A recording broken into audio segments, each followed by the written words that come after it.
All right, we're on. Hey guys. Welcome to number 15, the last of the year, and this is going to be a very free-form, unscripted, probably pretty chaotic chat with with a Can't bunch of imagine guys. we yell over each other. This As is opposed right. to all those scripted, well-researched ones we've done previously. Yeah, this is right.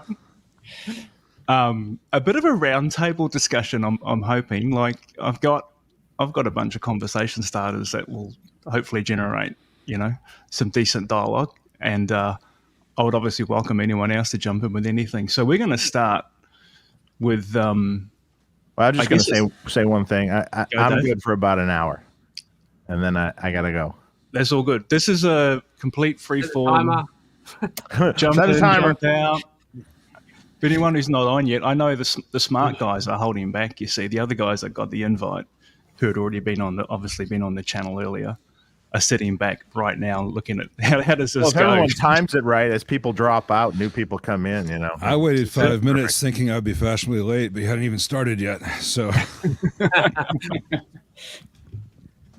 We were just having a conversation about the new Magnetone / amp, which obviously came out during the week, and it was one of those ones. I thought it was one of those. I don't want to be unkind, but I thought it was a joke post until I looked at it again, and I was like, "Oh, this is real."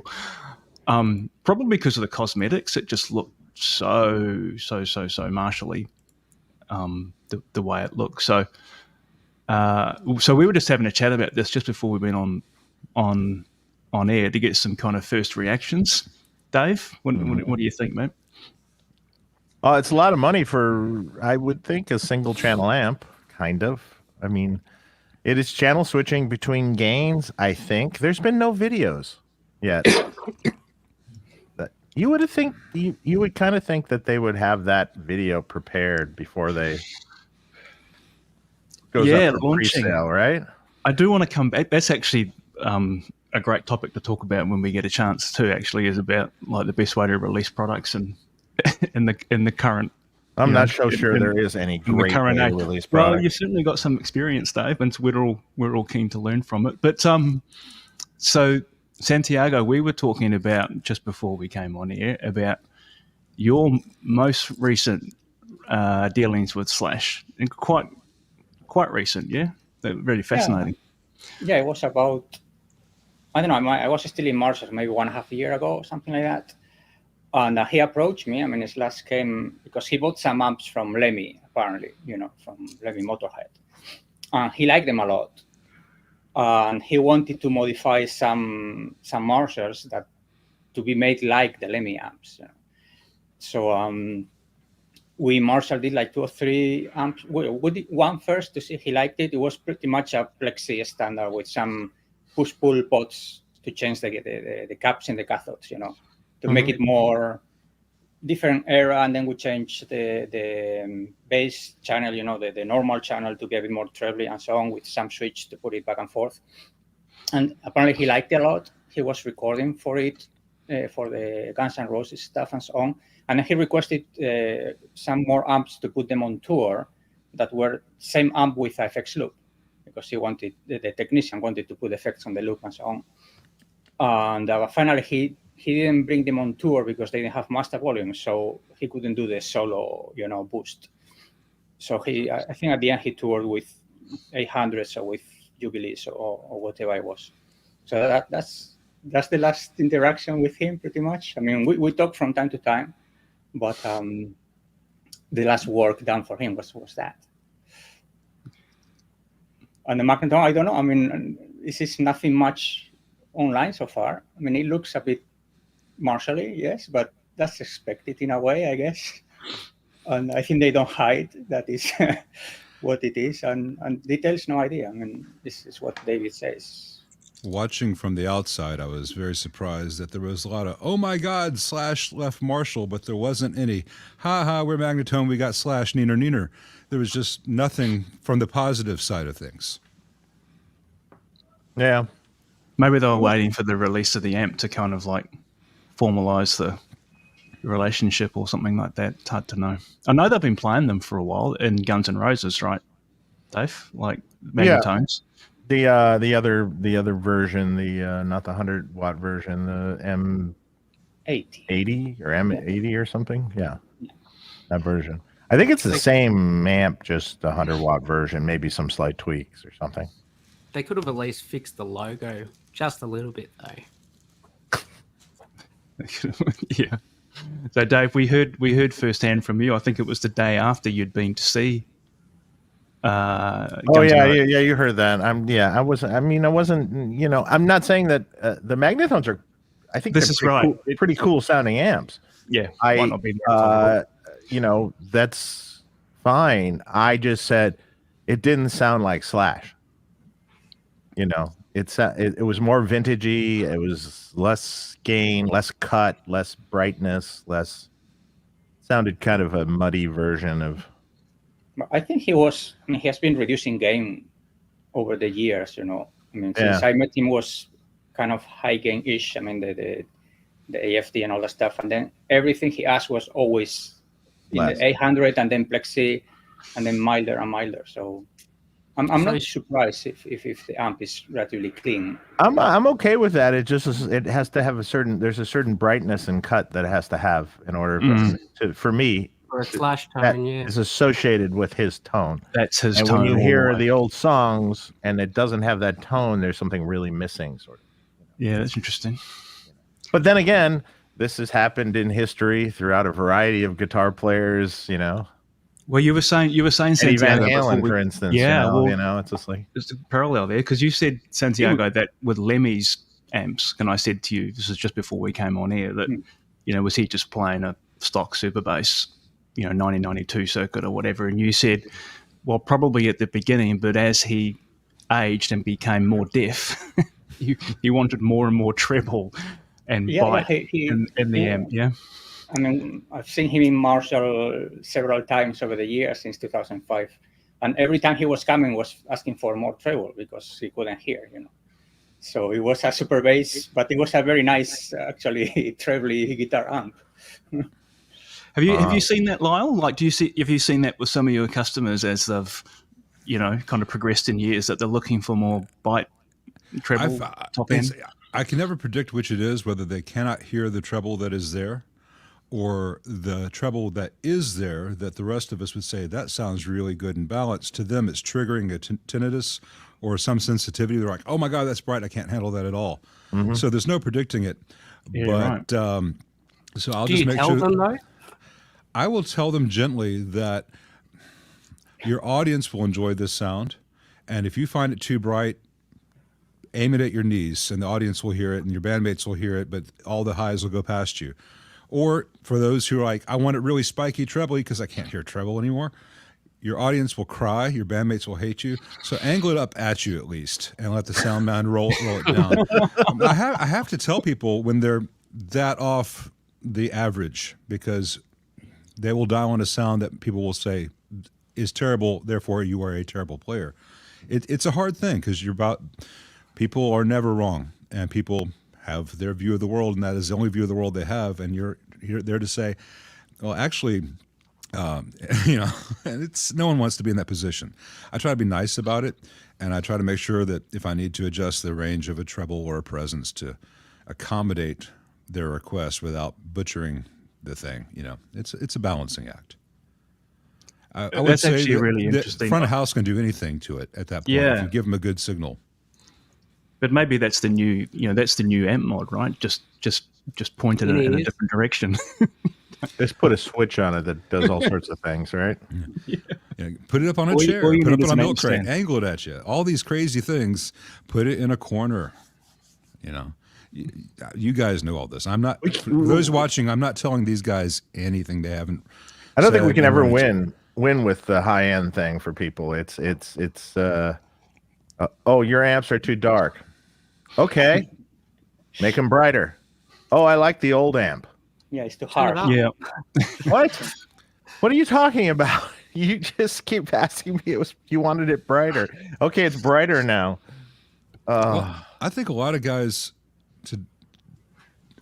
to further add to what Dave's saying, they'll take a 14K really high output dark pickup into a vintage amp, which is voiced for regular PAFs, and they can't get that crispness, you know. Yep. So take that 14K sledgehammer of a pickup into a Marshall 2204, you'll be happy. That will balance out, but not into something that's going to be mushing and rolling everything off above 2K anyway. I use 14K as a nominal pickup. Yeah. Everyone knows the DCR isn't the only factor, but compared to an 8K PAF, everything else being the same. True. It's interesting, isn't it? Or change your damn pick. Well, this is right, man. There's Which a lot. way? There's a lot of tone in the hands, that's for sure, from player to player. There's no doubt about that. Well, that always amazed me over the years too. When you have an amp that you know sounds amazing, and someone will come in and plug into it, and I've said this before a million times. You're looking at the amp while he's playing, going, "Did it break? Did the amp break? God, why does it sound so bad?" And the guy leaves. You play through it again. You're like, "No, it's fine." Yeah. And then there's the converse where you've been voicing that amp for 2 weeks. You've been playing that amp. You've been living with that amp. And then a truly tremendous gifted player plays it. And you're like, it never did that for me. I'm glad I was able to make the amp do that for them. You know, but yeah, there is that X factor. This is the thing about having your... Sorry, Alex, mate, go. Oh, no. I was just agreeing. Oh, yeah. This is the thing I was just going to say about, and Dave, I'm sure you've experienced this a lot. When you have your product, your amp, whatever, open at a show, like a NAMM show or whatever, and and it's in a scenario where any member of the public could just play it. It can be a pretty sobering experience, because you're not necessarily, like, your image of your product, or what it's going to sound like, is probably based on a whole bunch of professional players playing it, and then you get, like, I'm not saying there's not great players out there, there's a million of them, but there's also some not so great players, and it's sort of like this is especially true if you're talking an amp like a Plexi, or something. Now, a lot of people cannot play a Plexi amp like it's supposed to be played, or make it even sound close to what it's supposed to sound like. That's really the tried and true. That's the test. Can you play this? And Totally. loud, and and that's the next thing I'm coming out with is based off my Plexi, right? And I am going to deliberately not do very many videos. Right, interesting. Because only a few people will do the videos that I know will make it sound like it's supposed to sound. Yeah, wow. Because there's many other ones, certain stores and certain things, which will probably do it eventually anyway. But you don't want that as the first representation of your product. And there, you guys know there's how many truly great sounding YouTube demo guys are there? Yeah, there's not, and Truly, an they amp, get a really great tone.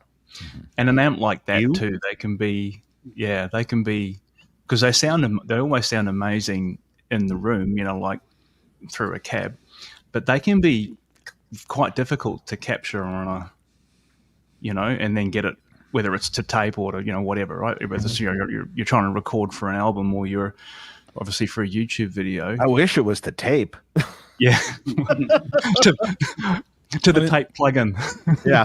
Let me know if you can afford to do your YouTube videos to 24 track, 2-inch. Yeah. Good Lord.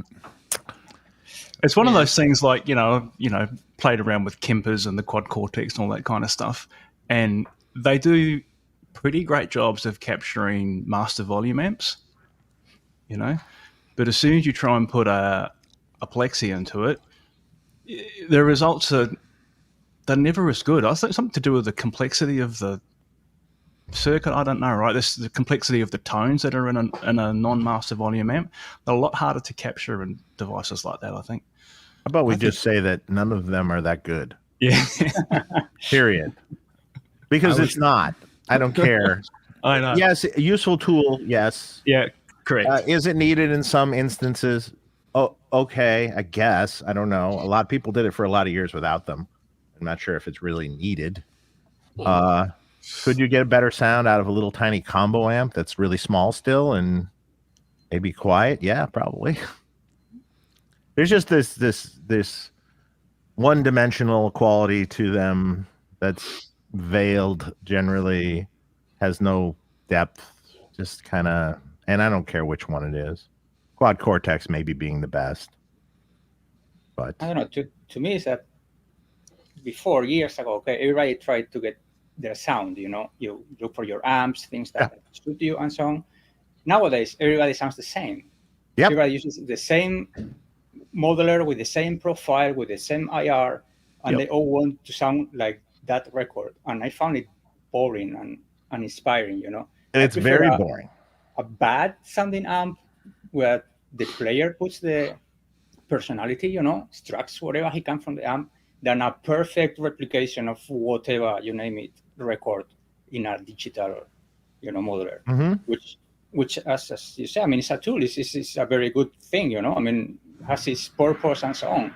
But it's a different thing. I mean, if you want to play guitar and enjoy guitar, give me an amp. Even you call it bad sounding amp than any modeler. Give me a modeler. I spend 2 hours just browsing, like, oh, so cool, so cool, oh, so cool. Mm-hmm. But I don't play anything, Yeah. Yes. Yeah. That's my thing with the modeler. It's so true. This is why I think you find all the successful engineers, producers, mixers that are in demand will work typically with racks and racks of old analog gear and so on, because they know that it's the only way you're going to get sounds that are going to be kind of unique and different. Otherwise, you're going to be like, everything's going to sound the same. You've got the same plug-in, the same, amp model, the same IR, the same. Everything's going to sound the same.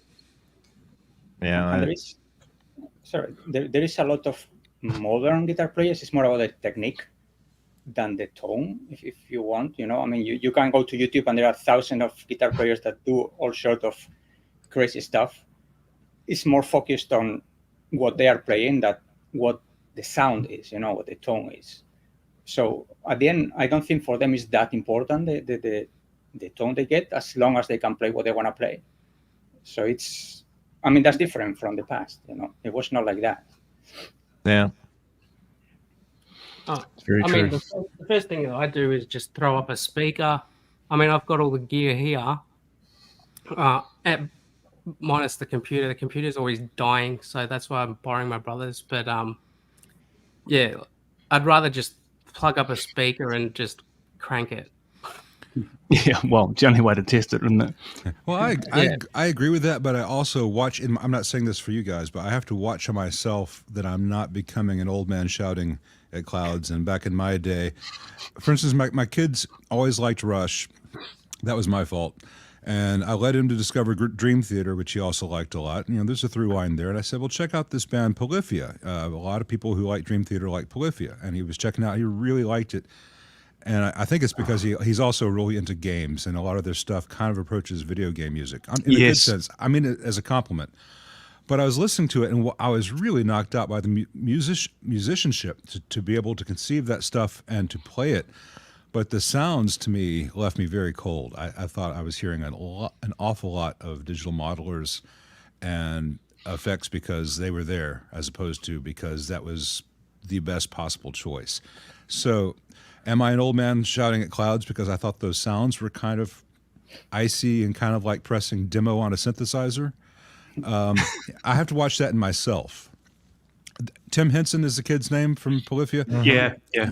He could take this 335 and plug it into that 65 deluxe reverb over there and kill. This is not any criticism of him as a player. And if that's not the sound he wants, that's great. But the digital stuff tends to leave me a little bit like, Lackluster. Yeah. Yeah, I know what you mean, Lyle. There's no dynamics. I mean, his playing is off the charts and so impressive and musically complex, right? Full credit. But that that style, that kind of genre of stuff is like, I don't know, there's no dynamics in the music for me. Well, it's not like, just them. It's almost everything on Spotify where, if you look at it, the waveform is a square wave. Everything is limited, and there is no dynamics. And it, don't bore us, get to the chorus. I find the entire structure, the entire set of parameters today to be incredible. It's like we went back to 1960 where it has to be 2 minutes long again. And it has to sound like the other 5 things that are a hit this week. It's strange to me. Yeah, I'm not much one for Polyphia, but I understand. Yeah, sure, he has technique, but I think there's something missing. There's technique, but there's a soul missing to it all. To me, it's very mathematical. No bends, Dave. There's no bends. I know, but it's not just about that. But and I'm not trying to even poo-poo on that either. Sound like an old guy, but I try to at least be aware of it. It just isn't that great. Sorry, just not for me. My kid likes it, and so I have at least pointed him towards that. And it is real people playing music in some form of real time. So he's got, I feel like I'll take that as a win this year. My kid's been listening to Soundgarden lately. I take that for a win. My kid listens to Soundgarden too, and Alice in Chains. Yeah. So. Yeah. It was so awesome to hear like Kim on Pete's channel. I don't know if any of you guys saw that. Yeah. It was so cool. Yeah. Because, I remember following those guys since, 89, 90, whatever it was. That was awesome. Always a good one. So on the whole kind of, we're talking a little bit about, I guess, trends in terms of, playing and players' needs and obviously the equipment that follows that. What do you guys see as the kind of the trends into 24? What are the... Your Transformer video, I think, was one of them. Ouch. It's the very first comment in the chat, and man, I have to say something about that. I mean, I know why you did the video, and I get it. At the same time, are the Transformers really any good or not? Or are they the same? I don't know. I have had stuff made in the last 20 years that were Marshall UK Transformers that also resonated like your PT. Yeah, I've had thanks to you, Santiago. But it happens. I know that in 90s Korg era AC30 TBXs and TBs, and the 1987 and 1959 and JC100 reissues during the 90s, all those power transformers tend to buzz and emit noise fields after a while, and I just expect to change them out. And those were UK made, not Vietnamese. So I don't know that the fault is Vietnamese. It may be just how the interweavings are done, or the flying fickle finger of fate. There used to be like a technique where I know Ferguson Transformers used to do it, where the press pan paper, they used to, it's almost like rolled it up on the end, inside the end cover, so it's constantly got some sort of pressing against the windings, and it generally stopped that. Some had a piece of wood also between the end cap, the bell caps and the winding. So that's normal to happen. It's just unlucky that resonates at 1K or whatever. That's just a transformer. I told Jason that he didn't need to worry about his signal generator after that, though. It was nothing a hammer didn't fix. What is also true is that people, it's counterintuitive, but a transformer, when it's unloaded, is when it saturates, So that's why they buzz when there is no sound in the amp or in standby. Sometimes you have the amp in standby and it vibrates a lot.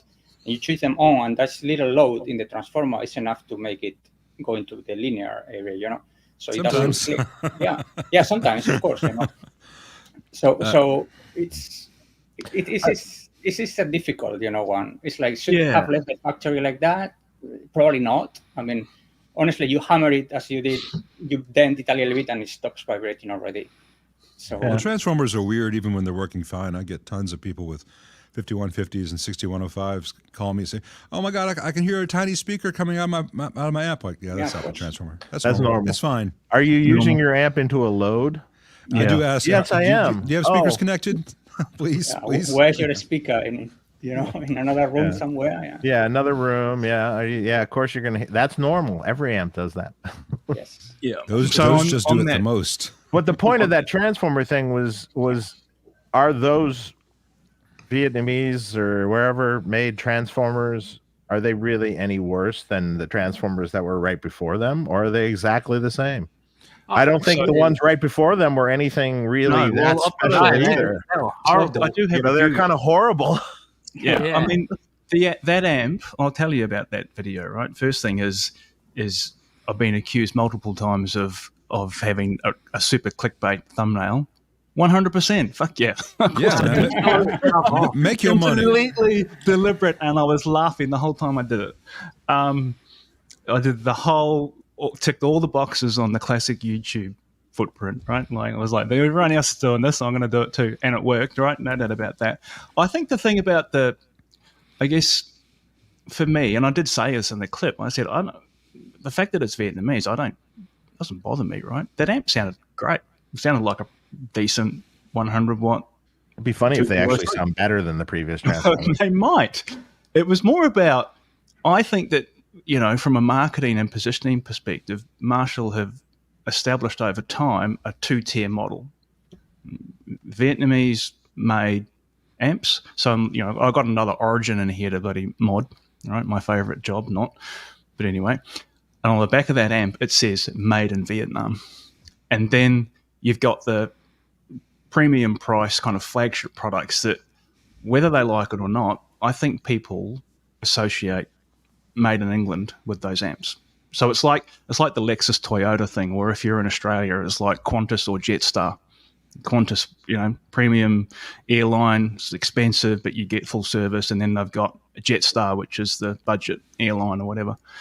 And I guess my observation on this thing is that by doing this, which they might have had to have done it right because of all kinds of reasons, it's now collapsed that into just one thing. And so there's people out there buying the premium product with an expectation that it's the premium amp, and they're going to be disappointed when they find out that they've got a ticket on a Jetstar flight, not a Qantas flight. Well, I saw the clickbaity approach, and I'm like, that's good, Jason. You get those views You can because give me some tips. because your actual content was not clickbait, and you weren't throwing things at the wall to see what would stick, and you came out pretty. You guys tell me what you think. You weren't saying, and therefore this is bad. You're just like, hey, I was unaware of this. You should be aware of this. Is this really justified in the total price of the amp? There's a lot of stuff with imports that makes things more expensive than they would otherwise be. Look at the Studio Vintage series for $1,900 in America versus £800 in England. Yeah. So I don't know where that factors in. If someone buys the new Marshall knowing that it has transformers made in Vietnam and they like the way it sounds, that's great. But I think they should know where things come from when they think they're buying made in UK. And you were pretty clear and balanced about all that. Still better than a Weber transformer. Oh, The thing is that So- the transformer. I say it how it is. So- not so- UK made. Yeah. Yeah. So Santiago, you're the. What can you say on this topic that is I mean, diplomatic and it's a very- non-controversial? It's very easy for me because when they changed to Vietnamese transformers, I wasn't working there, so I'm not involved at all. I'm not trying to defend Marshall or whatever. I couldn't care less what they do or not. But the thing is that they've been using the so-called Dagnall transformers, were made in Malta. Okay, Yeah. with parts that came not from Malta or not from the UK. They came from where all the parts come. When transformers usually is China, Korea, some Japanese stuff. Okay, and at some point, I mean, Dagnall, I think they wanted to stop doing transformers of this style, or they were into issues or whatever. And Marshall bought the factory in Vietnam, and the factory in Vietnam had the capability of winding transformers. Okay, so it seems a natural move if you ask me. I mean, we have the factory. Wouldn't you guys, if you have a factory of amps and a winding factory, do your transformers in factory? I mean, it looks like logical enough, Yeah. They own it. So yeah, exactly. And what I know, because I knew when I went back to them years later, is that they reversed all the transformers they had, and they made it in Vietnam. Okay, so I would assume that they're actually the same transformer, just made somewhere else. That's what I can probably say, from the same parts, or even better, because usually you have more choices when you are here than when you are in, for example, in UK. So there are more factories where to choose the bobbins or the lamps or whatever. But that's just speculating. So let's say they use the same parts of same thickness lamps with the same copper thickness with the same bobbin style, and then wind the same turns in the same position as they were before. That's probably. Yeah. They've definitely got different end caps on them, but yes, everything else could be identical. Yeah. So, well, apart from the laminations, they're different. I don't on know. those ones. well, are they? I don't know. Well, with the screw holes down the Oh yeah, center. yeah. Okay. I mean, that's just well, as But, long as yeah, the thickness and the size is the same. Yeah, they're exactly the same size laminations, and I think it might even, because I think the old ones were like M35 maybe, M29. I can't remember. They were 0.5 mm, I think. I think they are not the super thin ones. I don't know. I mean, I don't know. I haven't been involved. I haven't, or maybe 0.35. I forgot. But I mean, for the outputs, the power are all. Yeah, I think they use 0.5. M6 now at least. So Yes, I think. I mean, so. I mean, if done well, at least they didn't write their Dagnall to make it things a bit more misleading, But I think that they own the brand as well. I don't know what's the deal with the Dagnall brand and Marshall. Yeah, so if you ask that's them, probably not well known, is it? That's probably not well known, is it, Santiago? That Marshall actually, as you just said, they own the brand pretty much. I think so. I mean, I wouldn't tell you 100% sure, but I think there was some dealing sometime many years ago, when maybe even before they moved to Malta, or when they moved to Malta or something. Yeah, there was something like Dagnall didn't exist anymore, and then there was a company in Malta that was TRX. Yeah, TRX, correct. Yeah, and it's written on the transformer. Yeah, and then they just kind of resurrected the Dagnall lane TRX. There's a whole story on their website about it. Yeah, well, it doesn't on the say much Dagnall about website itself. Yeah, yeah, which is still around, right? It's still up and running. Yeah. It's a very vintage looking site. What bothers me more, and well, at least because it affects me more, are the new Hammonds, which have the same part numbers as older Hammonds, but the new ones have very, very different physical dimensions and do not fit in the old. They're sold for Fender amps, and the screw holes do not, the mounting holes don't line up, and the dimensions are all different. But like the 1706 Fender Reverb driver, not the same part they used to sell. It's the same part number, but it won't fit on a Fender unless you want to drill new holes. No, thank you. Thanks, Hammond. That's annoying. Like, I mean, that's the most basic thing to get right, isn't it? Right, and they've got it right for what, 30 years, and now all of a sudden, so you order the part number, and it depends on whether you get new stock or old stock, whether it works. Yeah, I've seen all sorts of weird things. I order Hammond transformer, and like the end bells are different on this one. Order two at one time, and there's two different end bells on each transformer, or well, better yet, no end bell. I've certainly used some of them. You have to remove the paint to get the shield to connect. Others, there's a different trick. You got to hold your mouth just right.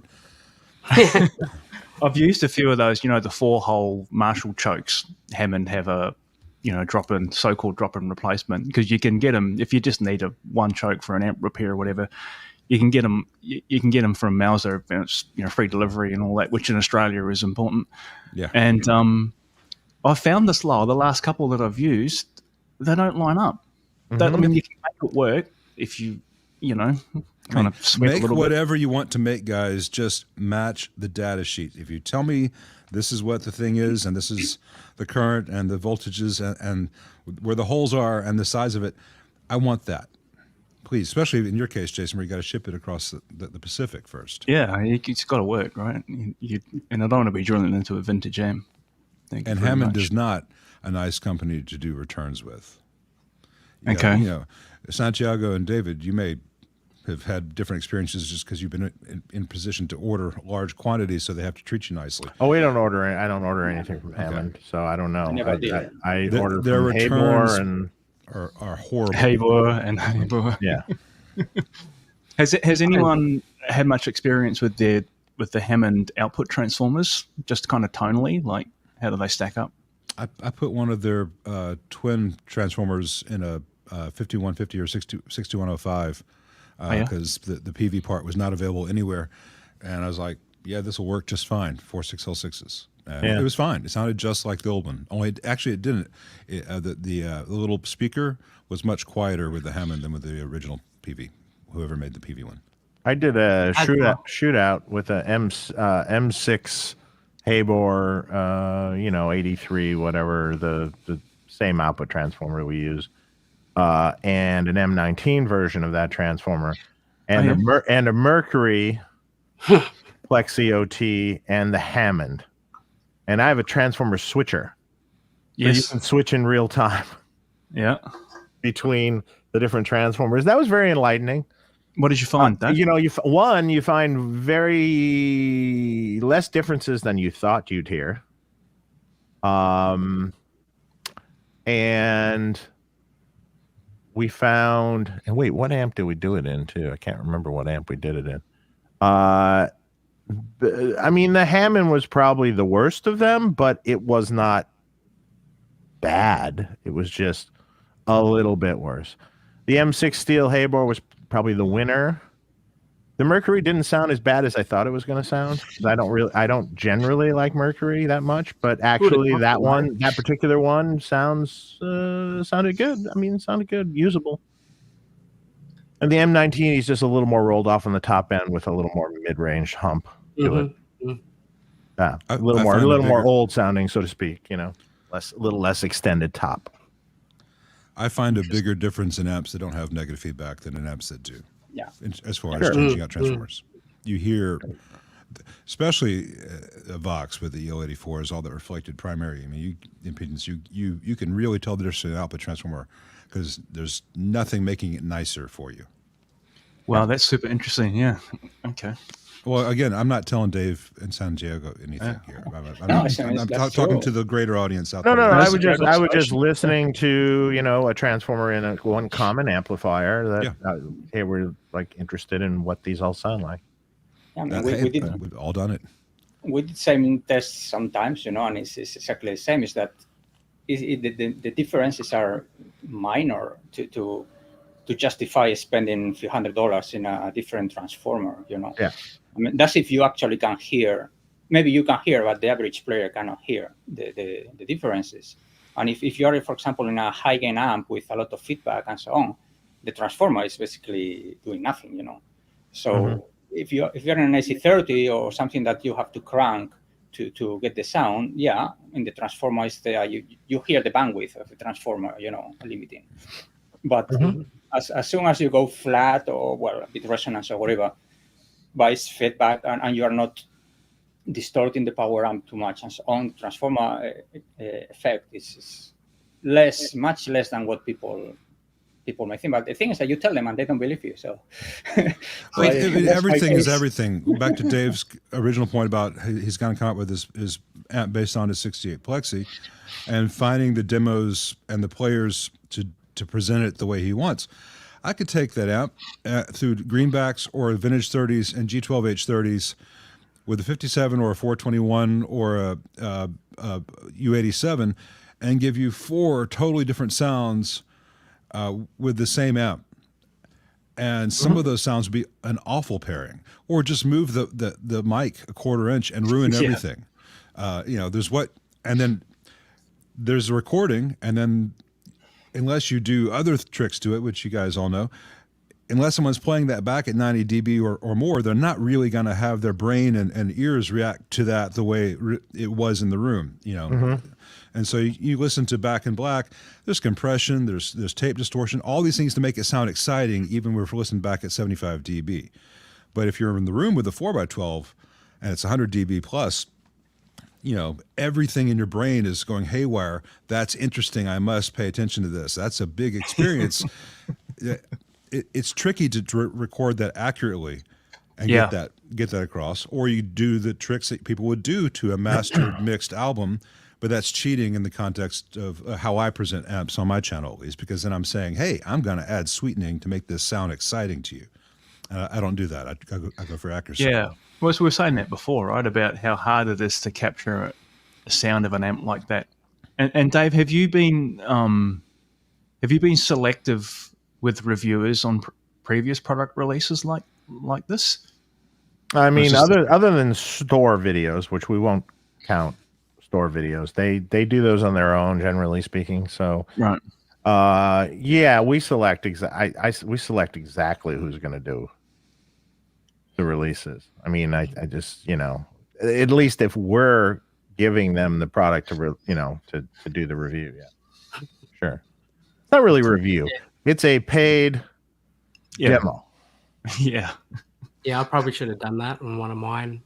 You know, it's a paid demo. That's the thing. And then, you know, there's certain people that we work with all the time that we love, you know, and, you know, like Pete Thorne or Michael Nielsen, or, you know, they're going to do a great job at what they do, and they're going to make it sound amazing. But then this is funny when BAD released this, you know, the Soldano Astro. Yeah. Mm-hmm. On some of the videos I saw, I'm like, this is direct. How did they make it sound that way? How did they make it sound that bad? You know, the good guys made it sound great, but I mean, it's direct. Like you're taking the XLR to the back of the amp into an interface and selecting an IR. You're not doing anything else. I get so much criticism for being opinionated. Listen to this guy. I'm a baby compared to Dave. I mean, you know, sometimes I don't understand. I don't understand what they do. But then again, like we were saying, every player has different hands and everyone has different ears, and they dial it into what they are hearing, but maybe that doesn't agree with what you want to hear. You know? That Astro could have been a little bit better anyway with, I mean, going from the negative feedback circuit, for example, you've got, you know, most of your power amp sort of sound there.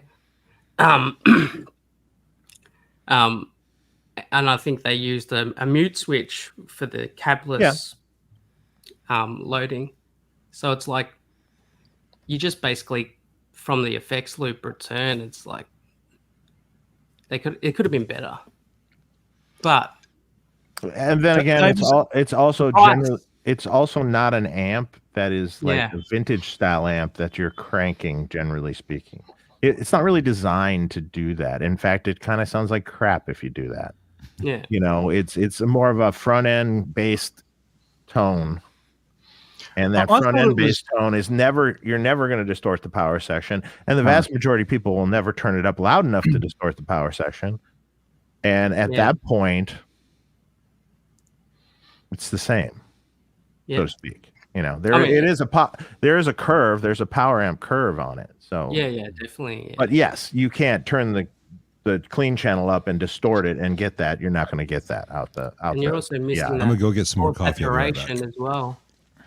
Yeah, it's a different approach. It's a different way of doing. So, you know, one of the first amps that had that kind of functionality, I would argue, is probably the PT15IR with the built-in reactive load and IR loader, right? Which is, you know, probably been around for, Dave, what, at least 2 years, maybe, I don't know. Or more than that.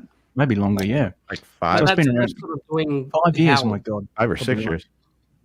So I think it's a different, you know, it's a kind of, you know, and again, this kind of leads into a conversation about, you know, the trends for 24 and this kind of, you know, I've heard you talk about it before, Dave, you know, like tube front end with a digital back end, and that, to me, without knowing anything about that amp, but just kind of looking at the specs and a few of the videos, it looks to have that. Yeah. When you go into that mode, that's what it is, right? It's got Sure. That's what it is. Digital power amp modeler, and then an IR, and then you're out. So it's a real kind of convergence, and it's a bit like, and probably uses similar technology that I would guess that's in the IRX pedal, where you can bring that feature set into a head. Yeah. Well, I mean, yeah, but again, are you going to, like, okay, like even a BE100 amp, you have the whatever BE channel, and where do you really run that amp? As a player, most of the time, where are you running that amp? Probably, their volumes are probably only around 2. Oh yeah, and maybe 3. 3. 3. Okay, 3. Right. You're not distorting the power section in any way, shape, or form at that point. Not just the eardrums. It's just an EQ filter at that point. It's just filtering, what you're hearing. You're not distorting the power amp till you get to 6. And I would venture to say at that point on that channel, if you leave everything dialed in the same and you start distorting the power amp, it starts not to sound that great. It's too much, I agree. Too much gain and too much going on, You'd have to clean up the front end really to do that kind of thing. So if you look at it that way, what they did is perfectly fine. But I understand the thoughts of both directions. But I don't think that amp was really geared for, hey, let's crank it up and get power amp distortion, Yeah, it's definitely the home modeler, I think.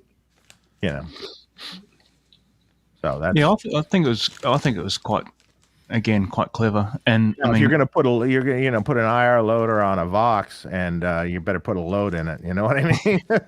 That's just right, man. So this is it, right? So the approach that you take for that solution will depend on the kind of amp that you're dealing with, right? So yeah, you'd have to go the PT15 IR style setup for that style of amp, right, Dave? Where you've got to have a reactive load in there. I would imagine. Only way to do it. Yeah, I mean, high gain amps tend to sound awful if you start distorting the power amp, Yeah, high gain, exactly. Yeah, I mean, it's all mid-rangey and strange and not. Yeah, and harsh and nasty. Yeah. So all these amps call high gain, which is all preamp based. I mean, you don't really need the power amp to sound good. Actually, you can record from the effects loop with an IR, And just remember that Mesa has a patent on biasing at 12% dissipation.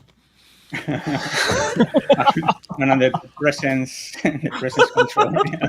I think there's many other manufacturers that have done that over the years too.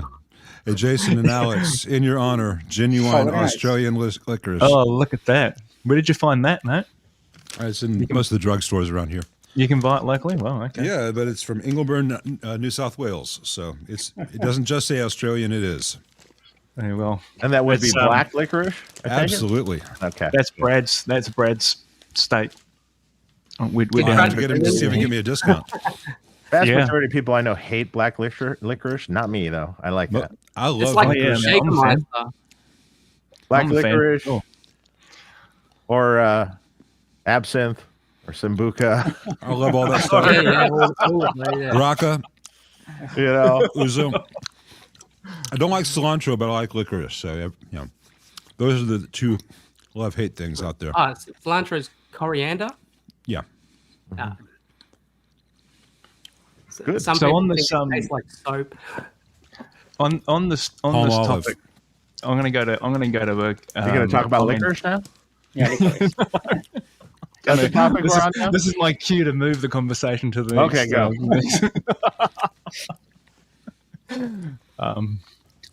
Here we go. Kevin's saying he can't be in the same room as a loud amp anymore because it physically hurts. Okay, we probably understand this, even down to a 10-watt amp crank. So it's kind of like I wanted to bring that up because, yeah, I'm sorry about that too. Missing out. My topic or question, I guess, is into 2024. Where's the market going with respect to wattage in heads? People still buying 100-watt heads? Is that still a thing? Are people smaller and smaller and smaller? The 20-watt heads, is that where the market's going? Like, where do we think it's going to go? I saw an exorbitant amount of 100-watt heads, but probably one of the only people that do. Yeah. So we also sell a lot of 20-watt heads. So, Yeah.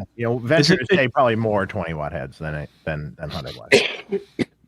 Yeah. So is it kind of like, is it a market that's now separating into, like, there's always going to be people that buy 100-watt heads, right? It's just a thing. Like, people still want V8s in their bloody cars or whatever. Sure. And then almost not much in the middle, and then It's There's a lot of weird. 50s too. People want 20-watt amps, but sometimes the 20-watt model is not the better sounding thing on the market. For instance, I recommend the DSL 40 C and CR to people within a certain price point who want to get a lot of sounds with a tube amp rather than a modeler. I don't know if that's one of your Santiago's. And they'll say, well, the 40 is too much. I want the 20. I'm like, well, the 20 is not anywhere as good. It's cold. It's biased too cold. The 40 sounds better. And it has a master volume. So a 40-watt with a pretty good master volume, you're not going to hear a huge difference between 20 watts and that, but you have extra. You have more if you need it if you get on bigger stages later. I also tell people you don't need to have any of that. My bedroom amp examples to people is a deluxe reverb volume on 1.5. There's your bedroom. If you can't practice like that, what are you doing? But that's my personal pet peeve. But 20 watts, 40 watts, that's not a huge dB difference. 20 watt into a 2x12 is as loud as a 40 watt and a 1x12, kind of, sort of. 100 watt, 20 watt, those are big disparities, big jumping points. But 40 watt, 20 watt, find the amp that works for you. You can live with either one as long as it's not a matter of size and weight. I mean, then you also have to think on all the people that are actually not playing. I mean, they play in a living room, in a load with headphones. So would you want a 100-watt head? I don't think so. You buy the little 20, 15 watts, you put here on your desk with whatever small load, your IR, and it sounds great. So I think that's probably the most popular thing nowadays for people using amps. And obviously, if you play live, is your tool. It's like if you are you have a transport company, then you buy the lorry or the truck that you need to carry what you need. But if it's for fun, hobby, or whatever, home, why would anybody buy a 100-watt amp? I don't know. I there's definitely a segment of the market that will buy those heads, and they'll never leave the home.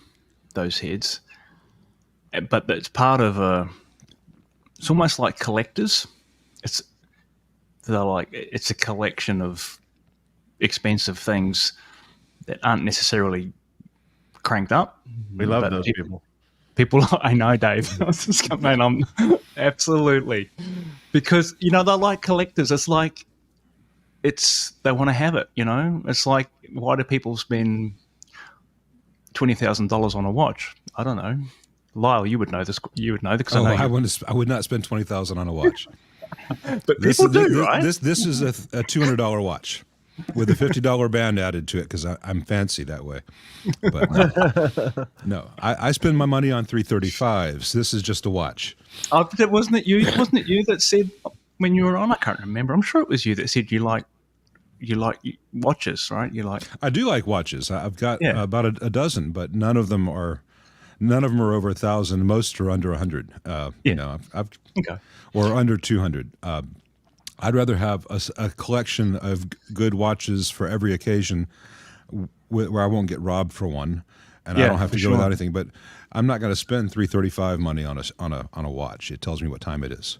No, but you can understand that there's people that do.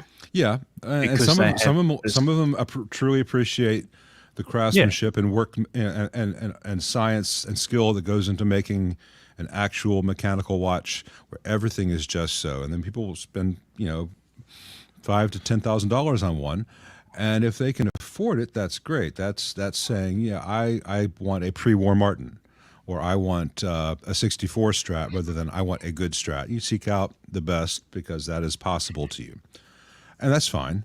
But it doesn't necessarily mean that you're in music. It's not like watches. You can have John Mayer's watch if you have the money. You can't play like him just because you have a expensive old Strat. There's, people always try to shortcut practice by buying the thing, and that, that's worked out well for me. That's worked out well for you, Dave. That works out well for all of you guys, because people think that they can buy tone or buy ability, and on some level we benefit from that. But all of us have told you, no, you have to go play. Like Dave was saying earlier, great, you've got a Marshall Plexi. Now learn how to ride that tiger, because you can't let go. You've got to learn how feedback works, where to stand on stage, when to roll the volume back between songs. Yep. A real Plexi, you're riding a tiger. Mm-hmm. It's not like 100-watt master volume or a modeler. It doesn't have a noise gate. I've got a 74 1987 right here. My cabinet is 6 feet that way. I have a 335. I can't play it in here with the master volume over 4 with this setup. I could play it on stage because I used to. I'd be 20 feet away from the amp, and I probably wouldn't be using that 335. But it's not a bedroom thing. It's a monster.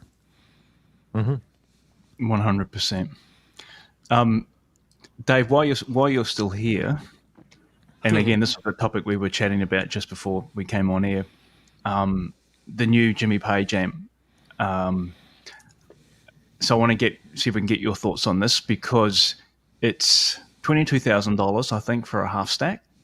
Mm-hmm. So it's expensive. But you were making comment about, in terms of the parts that have been used in this amp, very rare.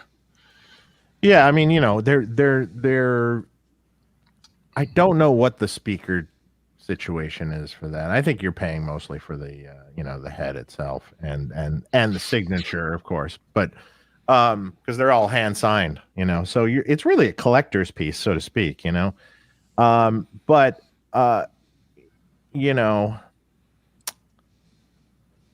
using the NOS parts that he's using for this amp, he has a quad of NOS GE 6550s in each amp. How much are those? Where did you find that many, first off? Yeah. But how much is a quad of those? I think quite expensive in itself. I don't know what that is. A regular quad of 6550s is expensive. Yes. Yep. Original GEs that are NOS that aren't used. Could it be $1,000 for a quad? That's probably where all the might be money is going in. Yeah, and then again, okay, yes, it's the same same chassis that everyone will be used. Transformers, I'm sure, are made by Habor, but they're custom spec supposedly.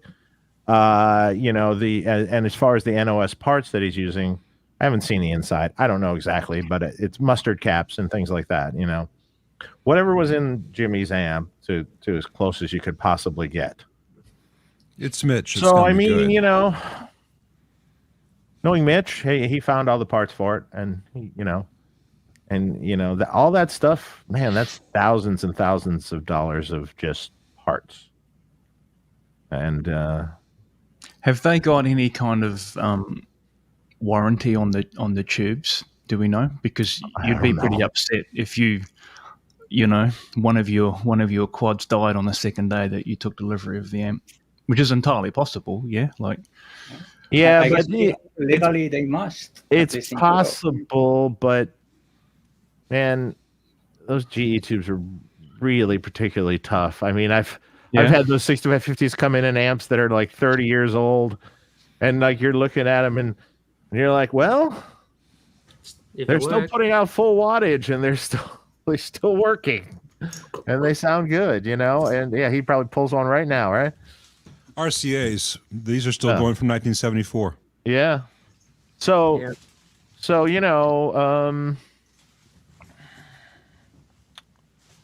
Hey, you're paying for a collector's piece, is what you're paying for. You know, you're paying for a collector's piece, but you're paying for a lot in the amp too. A lot of money. it's- A lot of money is going in, and time is going into this amp. So It's being well done. It's not just something that looks like. no, Oh, and it's truly a boutique. I think there's Yeah. only 50 that's going to be made, and it's truly like a museum piece and hand signed from Jimmy Page. I mean, Yeah. you know, that's, Remember If when you you're were a asking me about collector, it expensive makes watches? I think a lot of Rolexes were reaching up to turn on those new Sun Dragons, but that's fine. I mean, how much was Eddie Van Halen when they came out with the Franken Strat, the original one, the limited run? They were like $25,000. They were 25,000 US. $25,000 a guitar. Is the half stack worth more than a guitar? I don't know that you could argue, but I think it's a really good observation, Dave, and I hadn't thought about that one, but it's like totally in that ballpark, isn't it? yeah, I've got Mitch coming on my show either in January or February, and I was calling him last month to set that up and see if he could work with the schedule. And he was actually driving to the Rock and Roll Hall of Fame Museum to meet Jimmy because Jimmy played Rumble that night, and that was going to be the debut of that amp. And so I'm like, okay, so I'm 1 degree away from Jimmy Page now. I won. That's a good feeling because I was at the grocery store when I was talking to him. But I think Mitch is the most popular guy in the industry at the moment, isn't he? Dave, he's such a sweet guy. He's such a sweet you've guy. been lobbying him to get Jimmy on. Mitch told me he was doing this project last NAMM show. Yeah, it's been a long time coming. Yeah. But Jimmy doesn't need the money, and Mitch would not put his name on it if he didn't think this was going to be good. I don't think it's a money grab at all. No, I think no. it's just I think it's a prestige piece. yeah, and frankly, But justified. it looks cool. I like the logo. I think that whole thing looks good. I mean, wouldn't you do it if you have the chance to do an amp like that for somebody like Jimmy Absolutely. In a Page? minute, I mean, I'd even triple if you for don't myself. make money, I would do it, for free. Yeah. Everyone would say yes to that. Yeah. Well, For here's the free, thing. I would do it exactly. Yeah. When the first Sun Dragon came out, that was the old Supro reproduction. There was the hand selected everything, new old stock signed by Jimmy for a high price. And then there was a later run of, and for the rest of you, this is the same circuit made with available parts without the Jimmy Page signature for a lot lower price. So maybe the new one will, a year from now, there'll be a B tier for the rest of us. That should still sound quite nice. Agree. Yeah. Yep. All right. I don't know. Cool. Any more? I don't know. Is anything worth any? I mean, their prices are all over the place. I don't know. Prices are It's crazy. I mean, you can't buy anything for cheap anymore. I don't care what it is. It doesn't matter. You can't buy it for True. cheap anymore. What's the old saying? It's worth what someone's prepared to pay for it. And it sounds like that run of amps is already at least half pre-sold. Is that right, Dave? I think more than half. Yeah. More than half. So then it's worth that, right? Because people are paying the money. Tim says he's tired of the current fad, which is, I hope 24 brings no IRs, no digital, no lunchbox heads. I want 50 to 100 watt amps that put hair on your chest and get away from computer tones. I got one coming out that has no IRs, no digital, and it's not a lunchbox. So there we go. I don't know what to think about the IRs, to be honest, in an amp, because at the end, everybody uses their own in the computer. So it's a bit of something you put in there that at the end nobody will end using because it's a hassle. Yeah. So Is it convenience thing. for live? For Like, live, you can yeah. go straight to a desk, whatever. But how many people play live? There is a thing. Good point. I don't see the need for 100 watts of output, but in keeping to Marshalls, for instance, 100 watt Marshall sounds different than a 50 watt Marshall, and it's not just the voltages.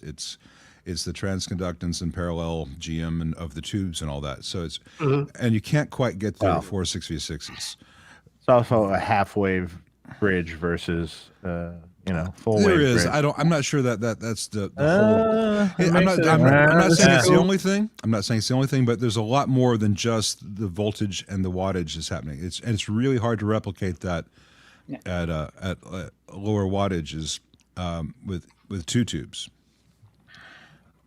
and 4 6v6s don't quite do that. So I think there might be some room for experimentation with that. I know Kevin O'Connor has done some stuff with that, with modeling it, and I played around with one of his circuits, and I didn't think it really did the thing of giving the 50 watt output using 4 tubes, but keeping the feel of 100 watt.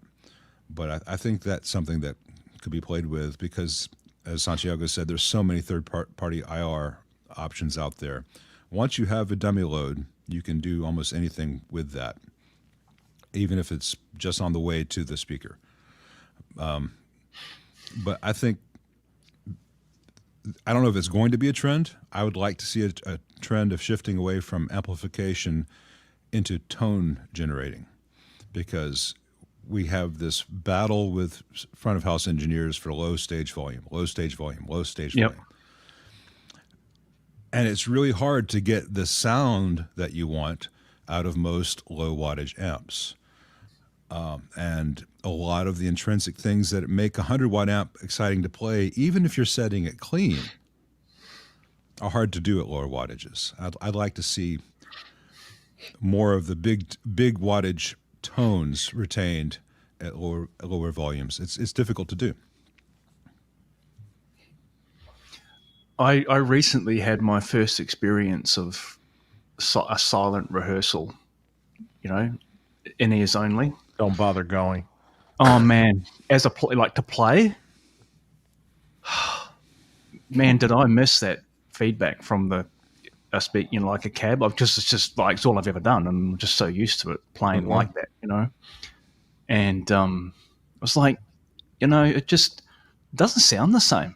I mean, it feels completely different as a player, but those tones, just without that interaction with the guitar pickup, I think it just changes the whole experience completely.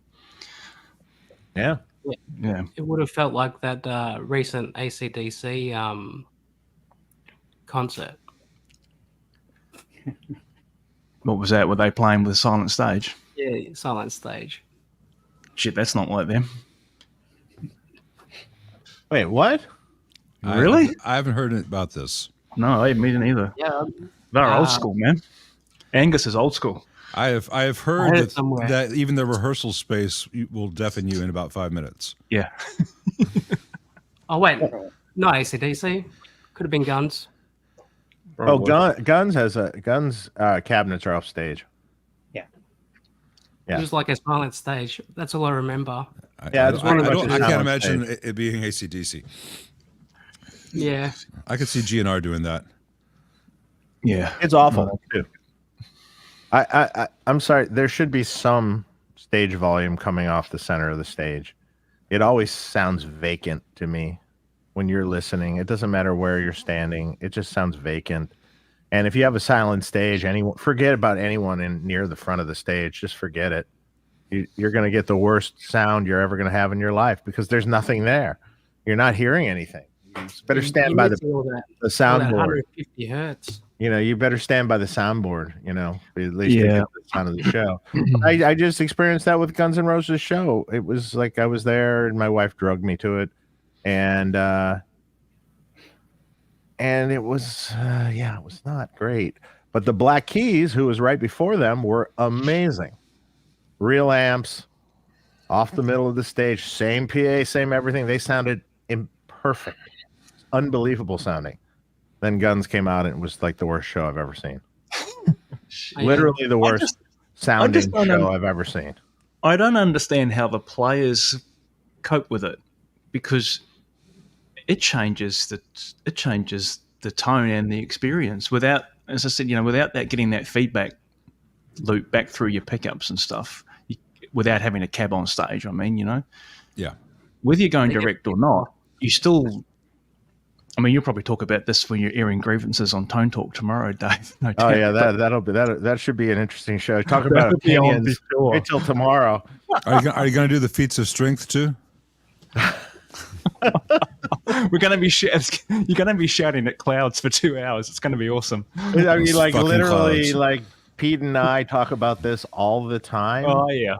And it's really just utterly annoying. I mean, you go to see a show, and I don't even want to go see a show anymore unless I know what I'm walking into, because it's you know, I mean, I went to see Bryan Adams. They were actually great, but they're using modelers, not Voxes or anything anymore, and it's just like the sounds weren't there.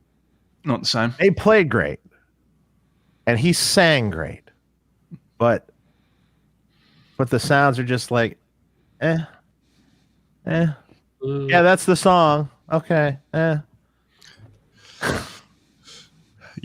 Yeah. it's probably a reality for a lot of those singers, bands or singers that are now at that age. They've all trended toward, well, let's say most of them have trended towards silent stage because perhaps they think they need it to be able to sing like they used to when they were 20 or 30 years old. I don't know. Well, yeah, but I mean, like, so years prior, Bryan Adams had the amps off stage by the techs, but they were still, there was Still amps. Yeah. a vintage AC30 and a JTM 45 half stack for Bryan. Those were the pair of amps that he used together, blended. And I mean, come on. Yeah, that's not a bad place to start. That's good stuff, Yeah. And I don't. It was a really good show, though. Actually, I'll give them credit for that. The sound guy was great. It sounded good, although the guitars weren't that great sounding, but it was still a good show. I've always liked the Mike Campbell approach, where you have your amps. They're small amps, but they're amps and they're mic'd up. And then you have a Princeton pointing at you right by your monitor wedge, and you have a volume pedal. And when you want to have that interaction between the pickups and speaker, he steps on his volume pedal and he walks up close to that Princeton, and it's just blasting a Princeton at his pickups, and he gets that. Wow. But in a 30,000 seat venue like Tom Petty was playing, no one's going to hear a Princeton. It's not going to throw the front of the house off. Everything will be fine. But he has that connection. There are ways to do between silent stage and 100 watt. Yeah, Jerry Cantrell uses all real amps and all real effects, and his cabinets are off stage. He doesn't have any cabinets on stage. He does have a pair of monitors, wedge guitar monitors that are taking line out off his amps into a power amp and powering straight into it. And there is a volume pedal that can swell in and for feedback and different things when needed. Yeah. The reason he originally moved that off stage was the singing. There was so much singing on his part that it was hard to do the amount of singing and He sings have a lot, big right? volume and back. Yeah. I mean, his voice is such a critical part of the Alice in Chains sound, Yeah, it's interesting. So didn't Steve Vai had, maybe he still does, but when he put he had wedges out in front of him that actually loaded with guitar speakers. Yeah. Yeah. Mm-hmm. Yeah. Yeah. He was here a month ago, 1.5 months ago, and he was using cabinets and wedges and everything. A microphone, the PA was microphone. It was not IRs or anything. No. Oh, it was Mike. Mike's cabinets. Yeah. He That's always asked crazy. for two Marshall cabinets. I mean, he has no Shocking. Yeah, it's like refreshing, actually. Yeah, refreshing is. Thank God. Like, they're breaking new ground and actually miking cabs. Yes. Yeah. This is where we're at now, right? Like one of the things one of the reasons I brought up Tim's statement here, because it had one of the things I had down here to chat about was if you think about trends in guitar tone, there's this kind of like there's almost like there's this arms race with gain that's going on, and there's guitar sounds now that are so gainy, compressed, and gated. Probably a lot influenced by the models, the modelers, right? That with that palm mute, so dry and so tight that they just, I don't know, they don't really sound like amps anymore. Mm-hmm. It's almost gone. It's gone so far into that, and whether that's the influence of the digital realm. Would you say they're more Cirrus or cumulonimbus? The clouds that you're shouting at, Jason. I'm just Doesn't putting even the sound cloud like up an for amp. you. I'm putting the cloud up there for you guys to shout at. You know, I was just a song came on the other day and some satellite radio I was listening to, whatever, and it was an old Def Leppard song, and you know, it was Pyromania, you know, something off Pyromania. And I was just listening to the song in the car, and I was just listening to the production on it and everything about it, and I was like, listen to how much reverb is actually on it. But different layers of reverb. The different instruments have different sort of depths to them, and you know, some are drier and some are a little wetter, and it creates this sort of depth of field and space in the production, which is a beautiful thing that Mutt Lange had done. And also the guitars, how clean are they? They're fucking clean. They sound like a great old Marshall set, you know, like 6. You know, just enough where it's pushing, but it's, Yep. you know, AC/DC style, so to speak, you know, very clean. Yep. But what you hear, and then I brought the whole record out, and I had just listened. I hadn't listened to it in years, and I listened to the whole record, and I'm like, listen, when those guitars come in and there's layered parts, it sounds so in your face and so big, sounds huge, and it just punches you right in the chest, you know. It's just like, and like, that's tone, you know, that's an amazing tone. You don't hear any of that crap anymore. Everyone uses way too much gain and way too much of all this, and you have no dynamics. Like It's Jimmy so Page true, had man. dynamics with like a Marshall because he wasn't using it really distorted. He was using a tone bender into it, and he had 6550 tubes in it, and there's a punch to that, the quality to that we just don't hear anymore. Well, it's You not know, just and the everything guitar on sounds those the same records. now. It's the kick and the snare Yeah. and the bass. Everything. You know, everything. And when you have an oversaturated guitar sound and you I know. have a sampled clicky kick drum Yeah. and all that hits at once, It's the same every time. Nothing has any impact. Whereas you the listen dynamics are gone. to from Back the- in Black, the guitars do sound really good on Back in Black. But it's the Magical. guitars with that kick drum and that snare that make you go, whoa, because it's just power. Yeah. And it's the simplest thing in the world. And it's really hard to record like that, as everyone here knows. But the idea is really simple. The execution is just impeccable. Yeah. Those early Def Leppard tones, Dave, are super clean. Oh yeah. Like a Malcolm Young kind of tone. Yeah, Like it's not exactly. it's not Just a distorted. Marshall. I mean, It's it's just a got Marshall, overdrive, right? Cranked amps. Sorry, Sensei. and the newer Def Leppard is not much more distortion either, you know. I mean, I'm sure they were using already JMP1 preamps or whatever they did and JSM800s. But it's not super mega high gain, but as Dave said, once you put the layers and the reverbs and etc., it sounds huge. Yeah. It sounds super distorted, but it's not actually. No. You have to listen to it and get a guitar, you know, try to play with it, and you will see yourself lowering and lowering and lowering the gain to get to that sort of attack and everything. Yeah. Yeah, the attack. This is it, right? Less compression, more it equals more punch, you know. Like, Yes, you know. but the trick is to get it easy to play without the gain, you know. That's Well, maybe yeah. that comes down to technique. yeah, well, yes, but you have to. I mean, you make amps for people, and you cannot Yeah. expect that everybody Yeah. is. Well, I always said, you know, you hear those old those Stephen Rosen interviews with Eddie Van Halen for around 1980, you know, whatever it was for the Van Halen 2 record or something. He was talking about the new record, and he was playing his guitar either through a clean little amp or it was totally just acoustically clean. And he was playing every harmonic and every note and every little pick, scrape, and squeal, and just like the record, but it was dead clean. Yeah. And you're like listening to it going, wow. Yeah. The technique, you know, and the technique in the hands, you know.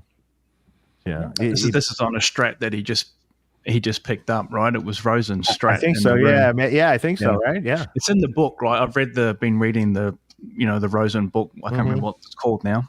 Tone Chaser, that one. and he describes in that he describes all the lead up into Ed coming to visit him. Mhm. So he was living in some unit somewhere in LA, and they had, I think at that point they'd just recorded Van Halen 2, but it hadn't been released. So he was coming, they were speaking on the phone or whatever, and Ed said, I'll come around and we'll talk about it. Mhm. And Ed took him out to the car and played him tapes of Van Halen 2, every song, but there were no vocals on the tracks at that point. It was just guitar, bass, and drums, which would have been awesome listening to that, right? And then they went back up into the house and had the interview. And of course, Ed looks around, and the very first thing he does is like, oh, "Got to have a guitar." Picks a guitar up because he probably not comfortable without a guitar in his hands, right? That's how he was, I'm sure. And then just started, as they went through the album, kind of describing the songs on it, and he was just ripping the licks out, unplugged. And a guitar that he'd never played before, just picked it up. Yeah, but you hear everything, all the harmonics, every little Totally. bit of it. No, the gain was not needed to produce those sounds. This is exactly right. Yeah. Mark's here. Hey, man. Mark? Oh, hi, Mark. Mark's saying he's going to buy one if he could. I'm assuming, Mark, that was not a $20,000 watch. That's in reference to the Jimmy Page amp? the Jimmy Page amp. I'm sure it is. There's still a lot of love for 100-watt amps, man. Yeah. Yeah, Which of is course. cool. I mean, Maybe we're only it's like talking the to old. V8. Maybe we're only talking to old guys, though. Yeah. Well, I wanted to say when Jason was talking about the kids coming up with modelers and everything's gated, it doesn't even sound like an amp. I mean, I'm not criticizing you, Jason, or telling anyone else what.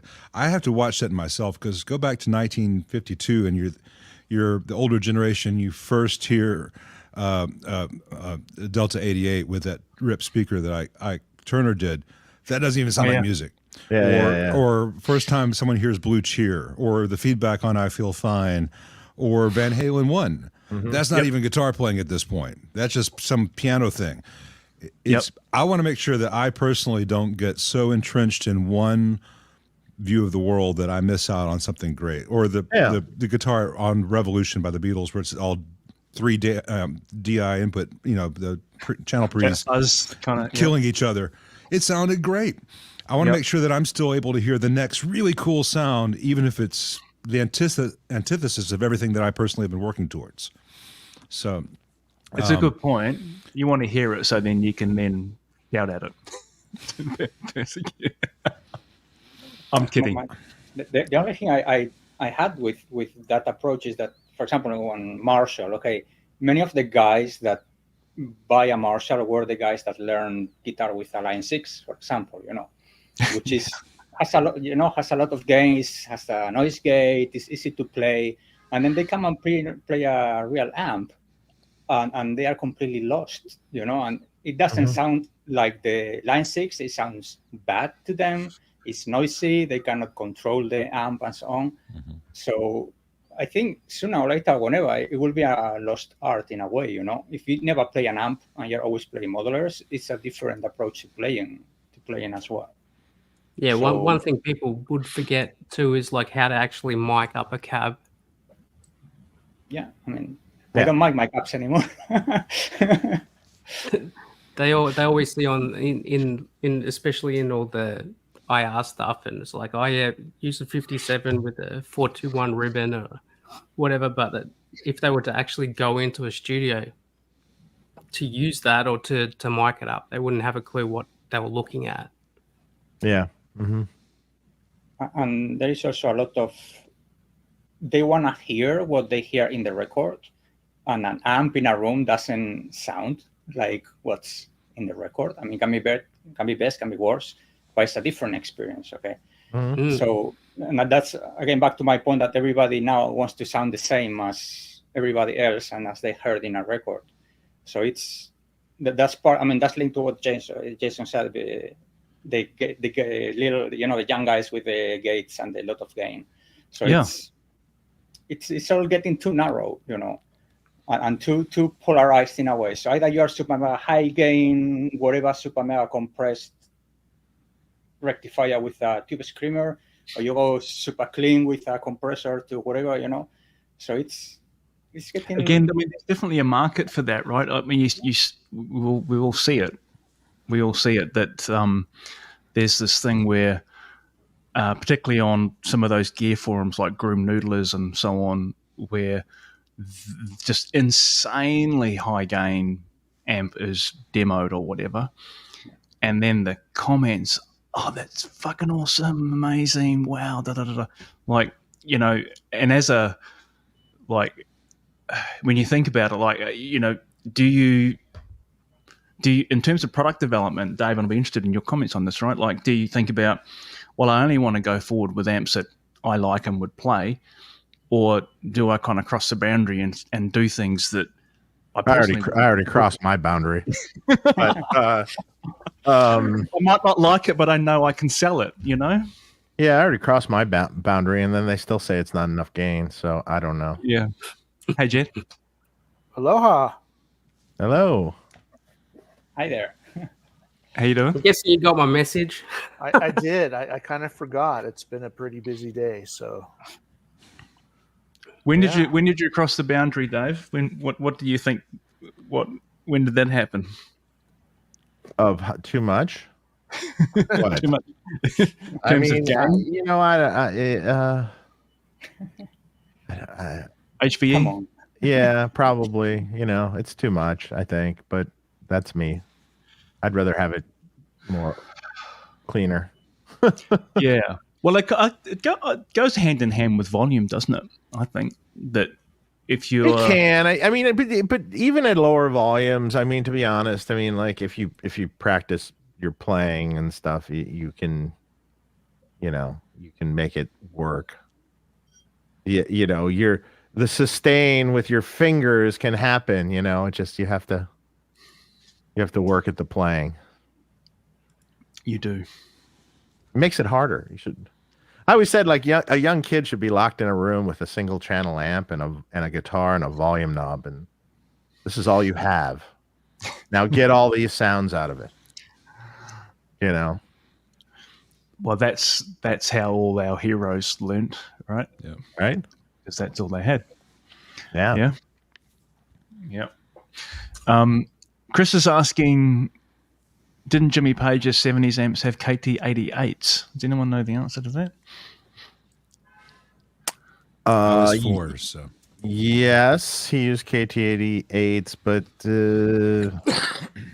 I guess the amp that was copied had GE 6550s. So Just a hunch it's just, from all the NOS tubes that he's got. yeah.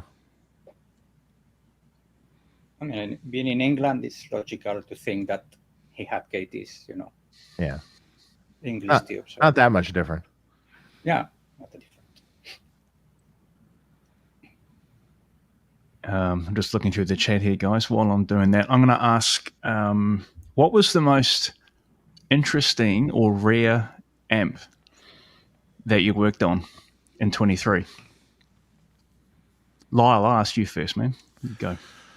Ooh, well, I guess it's the one I've got here right now. It's a 1936 Gibson. It is a EH-150. It is the Charlie Christian amp. It was actually sold originally with the EH-150 guitar, which is the electro Hawaiian guitar, but then it was sold with the ES-150 guitar when that came out. So 1936, if you're Charlie Christian, this would have been your amp. And it's got the field coil. And I've got to take that field coil speaker to my recoder because it's got some issues. And it has 6-in-6 output tubes, which are weird dual triodes. And it's a very modern old amp in the way its circuit is done in terms of, okay, we're going to go ahead and have bypass cathodes, and we're not going to do a grid leak input. But one stage is the pentode, which was designed for microphones. so it has a ton of gain, but there's no interstage voltage divider. So it has the potential to sound terrible. And Wow. the other stage, which was designed for instruments, for instance, guitar, it goes into the volume pot after the input, and then one triode.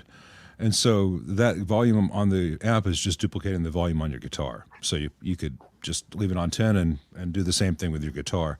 I'm sure you've all run into those old amps, but it's not grid leak. It's not, we're not going to bypass anything. It's got quite a bit of oomph for probably about 10 watts.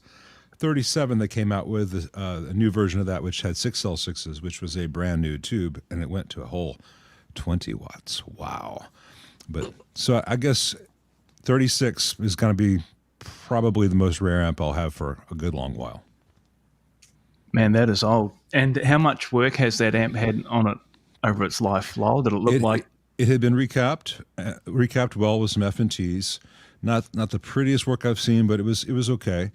And it had a grounded power cable. Other than that, it was pretty much stock. A couple of cathode resistors been changed out for some 1 watt metal oxides, mostly just due to the length, the distance it needed to span rather than 1 watt. But it's interesting. It's not that different from a lot of the early 50s Fenders I've had in. So wasn't a lot of innovation. Well, I guess World War II would have hired all the best guys away to do other things for a good while there. Right. Yeah. Yeah. It's going to sound awesome. And I got a local guy, Joe Restivo, who's a brilliant jazz guy. He's going to come over with an EH-150 and an EH-250, the two Charlie Christian era Gibsons. And I'm going to get up my ribbon mic and mic it up, and we're going to try to get the vibe all captured. See, Alex, some of us do know how to use mics. Crazy. And man, What's this thing you call a mic? Yeah, what is this thing? What is this crazy talk? What kind of value would be put on an amp like that? I saw someone selling. There you go. I have one of those. Yeah, I need to get some of those. These are great. I saw a guy selling one similar to this one for $6,000. So Okay. More than I'd spend for a 10 watt amp, but I was with my wife over at Carter Vintage a couple months back, and they had all these tweed Fenders in a row, and she was seeing the price tag, 5,000, 7,000, 10,000. She was shocked. She's like, "But these are the amps we always have in our house." I'm like, "Yeah. People trust me with them." She had no idea that those thinks they're like they're old ragged suitcases or something because they're old tweed Fenders. So she's like, "I had no idea." They do look like suitcases, right? Yeah. So she thought that I was just humoring people with all this old junk, and I'm like, "No, people have trusted me with this. I've got to do a good job." Yeah, that's awesome. How about you, Dave? I was sitting here trying to think about it. I always see a lot of old amps. Just rare or like unique or anything notable? I don't know about unique. So we had at least a couple really old JTM 45s in. So one was a white paneled JTM 45 with a silver and red logo, not the coffin badge, the plastic version, but with the black box. Not the white panel on the rear. White panel on the front. Oh wow. Okay.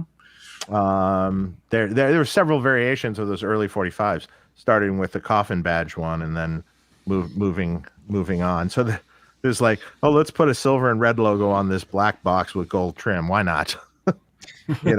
Let's put the white panel on it and different knobs. So that was a nice amp. Just needed some caps and cleaning and stuff. It was almost all original inside. It was like crazy. So what you're saying is Marshall just threw whatever they had around on their amps at the time? Absolutely. Or they still do. Especially in the transition, like the transitioning years and early on, especially. They ran out of this pot. Well, let's put this pot in. They ran out of this resistor. Let's put 82K resistors for the plate resistors instead of 100K across the entire board. Or they ran out of this transformer. Let's get this radio spares ultralinear in there just because we can put it in there and get it out the door. Yeah.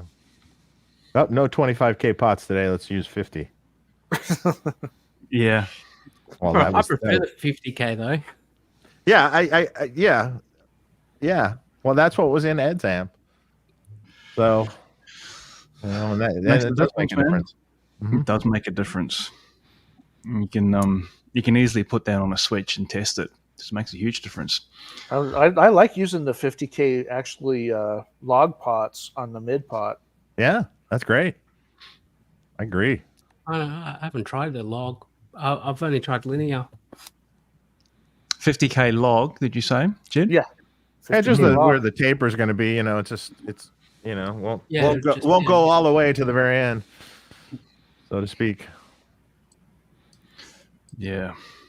What about your other guys? Anyone else want to chime in on something unique that was on the bench this year? Oh, Nothing really here. Nothing fun. You were just I designing. mean, fun yes, stuff but down. unique as mentioned, nothing, nothing that. No. Some rock stuff, all the stuff. That I Worked did. on a Selmer. Oh yeah, a you've been Selmer buying. treble and bass reverb yesterday. Okay. No, day before yesterday. That doesn't match the schematic at all. That's on the internet. Wow. Welcome to summer. The reverb is entirely different. I used the 6 BR8 for the reverb driver and part of the recovery, and that's nowhere on the schematics. At least not one I found. it's like a vintage Marshall schematic then. Yeah, you never know what you're going to get. I was thinking of But so Gibson Santiago, Rampage. you've definitely been picking up Lost some it. old vintage. Yeah, it seems to have disconnected. Some old vintage rack gear and repairing it. Any kind of wish list stuff there? What did you repair the other day? It was the 2290 that you can see. 2290? Yeah. Oh, sound good. Yeah, it's a nice. Once you know how to use it, they sound good. Yes. Yeah. But I mean, wish list will be a Lexicon PCM 42? 81. No, Oh. well, yeah. I mean, yes. I mean, that's too much. But still, I still find them too expensive for what they actually do. But it's in the wish list, PCM But they're 42 very sounds good. Yeah. I mean, any they Lexicon. just mostly power supply failures, Santiago, with that stuff when you pick them up? Well, the 2290, it had a tantalum cap shorted somewhere in the middle of the circuit. So one of the voltages was obviously shorted and did some damage on the power supply. So yeah, it was power supply related. But the event idea is just the screen. Half the screen wasn't working because the way the LCD is glued, so all the contacts for the lines on the screen get disconnected. So you have to carefully hit them up and kind of, glue them back and so on. Well, it's still one line missing, but can be used. So that's the sort of things I kill my time. It's cheap to buy. I mean, cheap-ish to buy a broken Eventide that's the screen, broken screen, So it's working. So happy I have my Eventide now. I can use. It sounds great. So, Yeah. Well, there's nothing wrong with collecting vintage rack gear. That's a fun pastime. Those were the days. Yeah. Programming my 2290 and my Eclipse to change patches more or less at the same time. Ooh. Yeah, exciting stuff. No such thing as an IR loader. Speaking of which, I was hoping Leon might make it onto tonight. He hasn't been one of your guests. He's just been in the chat, right? Who's that, Long? Leon Todd? No, Leon hasn't been on yet. You need to get Leon on here, man. Yeah, definitely. He's a hoot. Yeah, I've spoken with him and Troy. Have you guys ever watched the Gear podcast that Leon and Troy do? I've seen one or two. Yeah, it's mostly once a week they put it out, and it normally hits the podcast first, like Apple Podcasts or whatever, Spotify, and then maybe a few days later the video comes out as well. They cover all kinds of topics, but the guys will come on in 24 for sure. Maybe not talking about plate resistors and cathodes and bypass caps, but we can talk about amps and other stuff for sure. They will eventually. Yeah, they will eventually. They listen to this long enough. They'll start. I know. Leon's. He's he understands a bit about this stuff. I So Santiago, like you've the been on noises he makes. Yeah, good player, good, bloody good guy too. So Santiago, you've been on their podcast. I've been with Leon a few times. Yeah, that was Leon good. That and was a good Troy, episode. and then with Leon alone. Yeah. Yeah, you've done a Yeah, couple with Leon as well. It's very nerdy. I mean, it's a different, as you say, it's a different type of talk. It's more about how things work than the details of electronics. So well, on the it was maybe it was on a subsequent chat that you had with Leon. I believe that you've given the best description I've heard in layman's terms about how a push-pull amplifier works. It was a Class A video, yeah. I mean, the bicycle analogy. Yeah, the bicycle thing, yeah. I'm thinking, because I knew, I mean, he asked me to do a video about Class A. I was about thinking how to explain you cannot start like, hey, this tube conducts halfway and the other halfway, and people don't understand anything, So it has to be something that... Just because it's cathode bias doesn't mean it's Class A. Exactly. I mean, it's all marketing BS, Oh, yeah. So it has to be something that people actually can see. You cannot even explain it like an engine in a car, because half people don't know how an engine of a car works. So the bicycle is something that you actually can see. I mean, everybody rides a bicycle, and if not, you can see how a bicycle works. So it's very easy to explain how you use your legs to be the output tubes, So it's how it came, it's kind of evolves, and it worked. I'm going to steal that. It was I thought it was a great analogy. And you can even what are the tandem bicycles? What is like a quad? Yes. So I got something to say about that. So have you guys ever messed around with self-split push-pull stuff? I haven't. I've seen the theory, but it's one of those that didn't really... It's totally inefficient, but it's interesting. That works more like a Vonkel engine. Yeah. Like it works, but not really well. For sure. Yeah, but once you distort it, does it work? It does, but it turns to crap. Okay. Yeah. I mean, it does. Because, I mean, the theory is that you need to use one to pull the other, so everything has to be balanced. Yeah, it's once you break your leg, you can ride it. Well, no, that's how it works. One dude only has one leg. Yeah. And then the other dude has two legs. Yes. Yeah. Dave, there's a question here which I think is heading your way. Excellent guests tonight. Yeah, well, these are the legends of the industry here. What are the spec differences between a JEL Plexi, maybe the Plexi channel and the JEL, that's what that means? Yeah. Dave, new vintage Plexi, etc., that make them sound and feel so different, and how do they compare to a super lead spec? Well, they essentially are a super lead spec. And the plexis that are in the amplifiers are essentially a plexi, a super lead circuit that just has a regular old sort of master volume on it. So you're not getting the full cranked plexi sound, because it only will produce so much distortion. So, with the gain on 10, you're going to get, I don't know, Malcolm Young kind of, amount of grit, just a little bit of grit. So the main difference is you're not generally, if you turn that master on 10, you're essentially getting a standard super lead. Each amp is slightly different, but yes. Yeah. And Dave, so then with the vintage plexi, it's literally a vintage plexi. It's crank them and go kind of thing. It will have a post-phase master. Post-phase master, yeah. But, I kind of think that's just sort of for people that want to knock it down a bit. I really probably should use it into like a Fryette power station or something, something that can really, you can really crank it and get the whole. There'd be players, Dave, using your stuff that I'm assuming would run the masters on 10 and use the Plexi channel like a kind of like I've seen people do that. Sure, so just like a super lead. Sure, Yeah. you can do that. When you start getting into the loop function and everything, Yeah. might be a little hot on the loop side, and then Oh yeah. it's not really made to do that. No. And the other answer for the vintage Plexi is no, there will not be a loop, and no, there can't be a loop. Yeah. I mean, whether there can be or not, it won't sound good.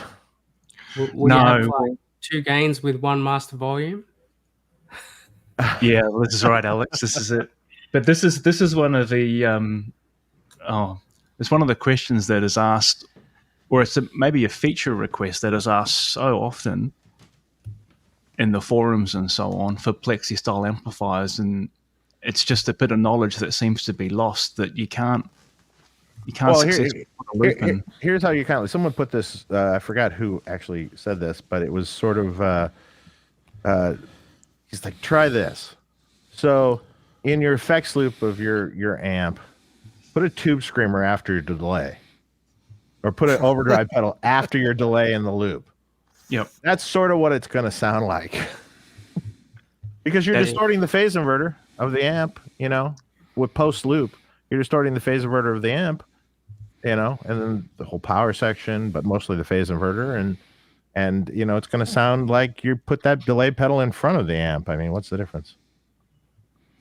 That's a good way of describing it, actually. That's take a line out off the amp, feed it to a delay and a power amp and another cabinet, and then you can have, your cranked up tone that you feed. Yeah. I like that. That's a good. I'm going to remember that, because the last time I tried to explain this to someone, I ended up drawing on the whiteboard. They were here, right? I tried to explain what distorting the phase inverter was, and I was like, I tell you what, your amp, put it on whatever you want it to sound like. Stick your delay in the loop, and then right after it, put a nice overdrive pedal. Yeah, and I like it. I'm going to use sound. No, I hate. No. Well, see, that's an interesting thing, because the on those train wreck amps, the phase inverter distorts before the preamp does. Yeah. Put them over a scope. It's like, okay, that's that sound. Yeah. Right. Yeah. Can't put a loop in that either. Oh, hell no. Well, you can, but it's not going to work well. Yeah. Mm-hmm. I said, we can. Can you put a loop in my Fender amp? Why? Yeah. Why? Why? Front end. I mean, won't it sound? No, it's a clean front end. No, just put your stuff in front of the Deluxe and you'll be great. Well, we've talked about this before, Dave. I think there's a real role of time-based effects before a semi-dirty or even dirty amp. See Jimmy Page, see Edge, see Townsend, see everyone. It's a cool thing, especially when your repeat has the first repeat has distortion, and then the echo cleans up. That's a really cool thing, and the way the compression works. But it's a sound, So and a lot of guys who are chasing the ultra clean Steve Vai approach get that instead, and then they're dissatisfied. Mm-hmm. And a lot of guys who really are going for the more organic thing, let's call it that. Gilmore did it too. They get a modern thing with effects loop, and everything to them sounds sterile because they're not getting the thing that they were really looking for. I think a lot of it comes to player education as to which approach will work, and it doesn't have to be either or. You can mix and match. But I tell people I can put the cathedral through the greenback, or I can put the greenback in the cathedral. Which sound do you want? Because you're not going to have glorious reverbs through a greenback. It's going to be, everything is squeezed down to what frequency gets emphasized in a greenback, versus miking that and then adding everything in post, and you can have anything you want, but the amp was dry for a Marshall thing. There's nothing coloring that other than what you want. So player education at all times. I like that. I can put the cathedral through the greenback, or I can put the greenback in the cathedral. That's gold, mate. Well, that's the whole you show. Put that on a T-shirt, Lyle. Yeah. I've kind of got it on a T-shirt. I don't know if you can read it though. It's I'll be going then. Sorry. Yeah, there you go. Yeah. Stormlight Architect with a super chat. Thank you. Merry Christmas, everyone. Have a great and safe New Year celebration. Yeah. Hey, Dave, when can I expect pre-orders for my purple JEL 50? And Lyle, there's nothing wrong with them having external. I don't know what you're talking about. That's a sure sign that it's coming when you say something like that. Yeah. The color might be custom. Yeah. I think the real question is, does Jake like purple purple Tolix? Could make it something more obnoxious, like orange. Hey, orange rocks. Orange can look great. I know. Full green. Yeah. Yeah, green. Not sure about green, man. I saw that head. Yeah, the funny thing is we did some green amps, and man, I got more responses from a picture of like this lime green amp than I couldn't believe it. I mean, I'm like, really? Okay. Sure, we can make you one, I guess. Yeah, Nick from Seriatone posted one today that had pink and teal. Yeah, you know, Yeah. I there's something I learned even making guitars and stuff. The color, if I hate it, there's someone out there that loves it. So Yeah. Sure. Why not? Someone's going to Nick buy it. definitely needs a watermelon one. I reckon that'd be like killer. Watermelon. With the So, seats and Lyle, what's this comment about external bias? I was saying that amps which have external bias adjustment measuring points don't do much good usually, because the owner can see what the current draw is across a 1 ohm resistor, but if they don't know the plate voltage and they don't even know what the tube type should be, they can't extrapolate from that to anything real. They can say, oh, okay, the manufacturer says make that say 42 or make that say 37, but that's not the same thing as biasing an amp. And that if you take it to a tech, if you bring an amp to Dave, he doesn't need an external bias point because he's going to open it up because he's going to access the plate, whichever method he uses to do it. He wants to know what that plate voltage is. And external points don't give you that. I see it as giving an owner too much leeway to adjust an external bias pot without necessarily knowing what they're doing. In Australia, we call that wank factor.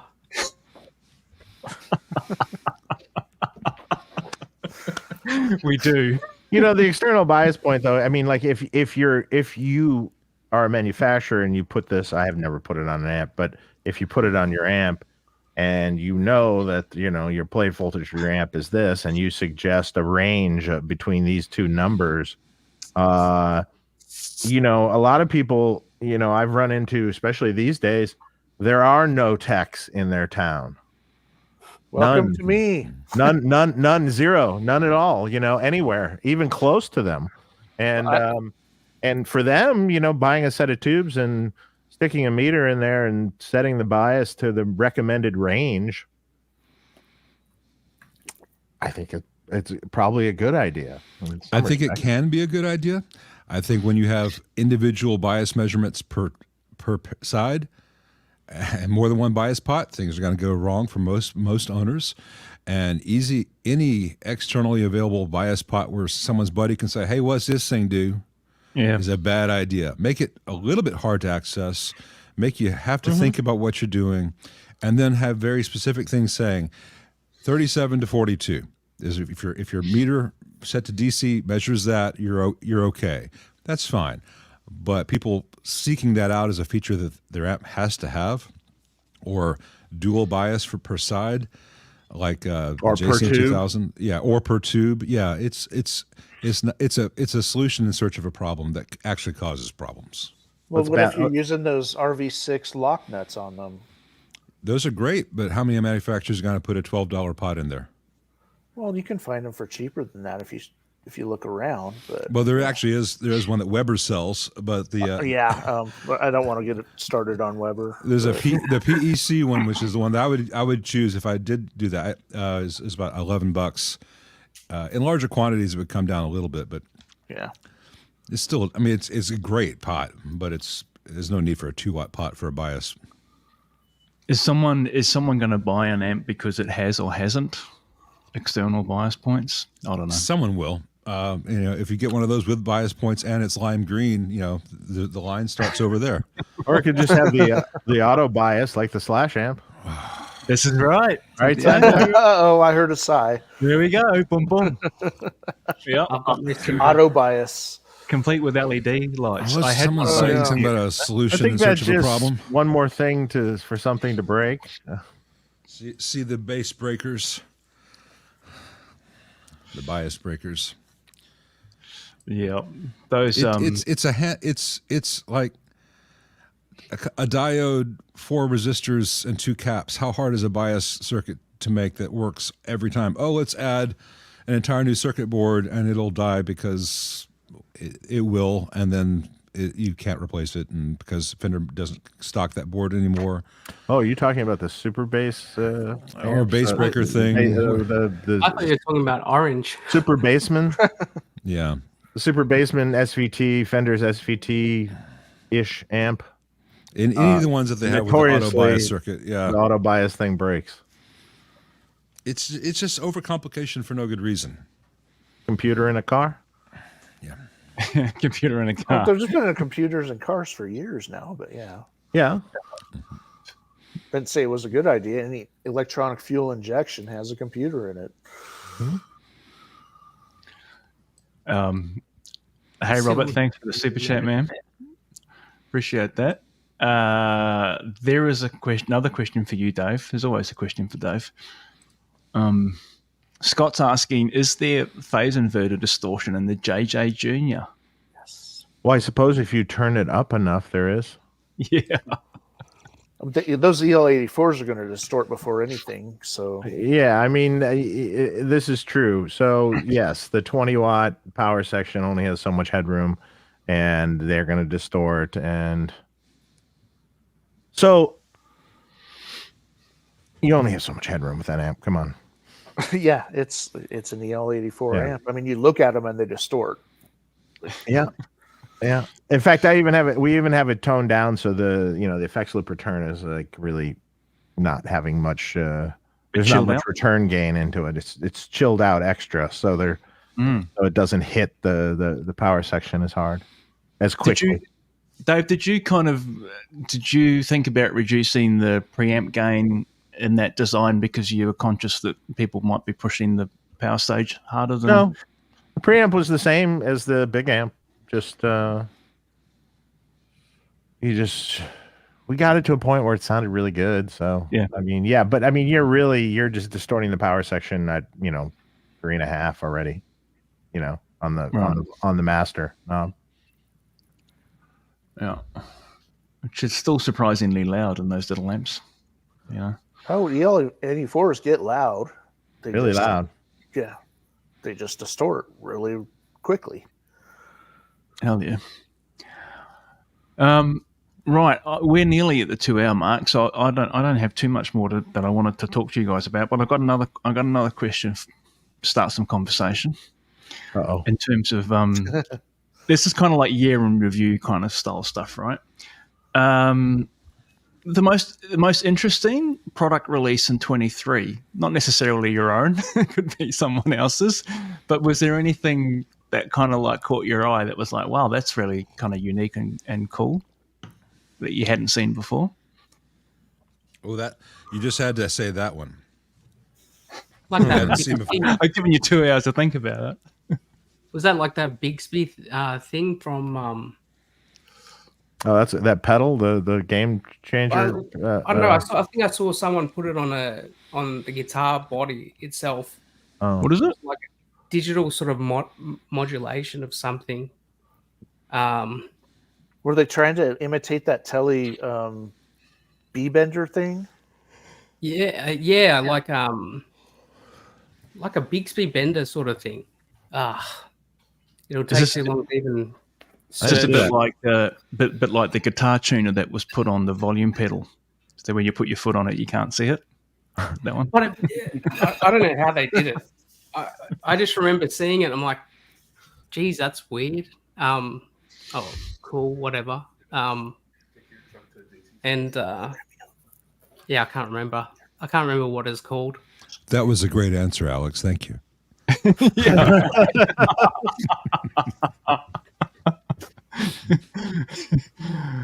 Anyone else? Man, I don't know. Nothing's really coming to mind off the. I think Boss did a really good job with the IR2 thing they just came out with. Oh yeah, okay. So talk to me about that. I know what it is, but I haven't heard it. Like, I don't really care so much about the front end stuff on it, but it's a very functional little pedal for someone that wants to do this kind of thing, and you can set it up so the pedal toggles between two preamp sections, and then it has a loop that's stereo on the return side and stereo IRs, and you can load whatever IRs you want in it. I think it's useful on a pedal board because you have a relatively cheap stereo IR loader and an alternate little preamp also. So even if you had something else, you could have that as an alternate sound if you had a little switcher or something going on the board. has it got kind of like some standard amp? Yeah, like, twin and several different kinds of distorted things and, a basement kind of thing. And in actuality, it sounds okay. Sounds pretty good. Yeah.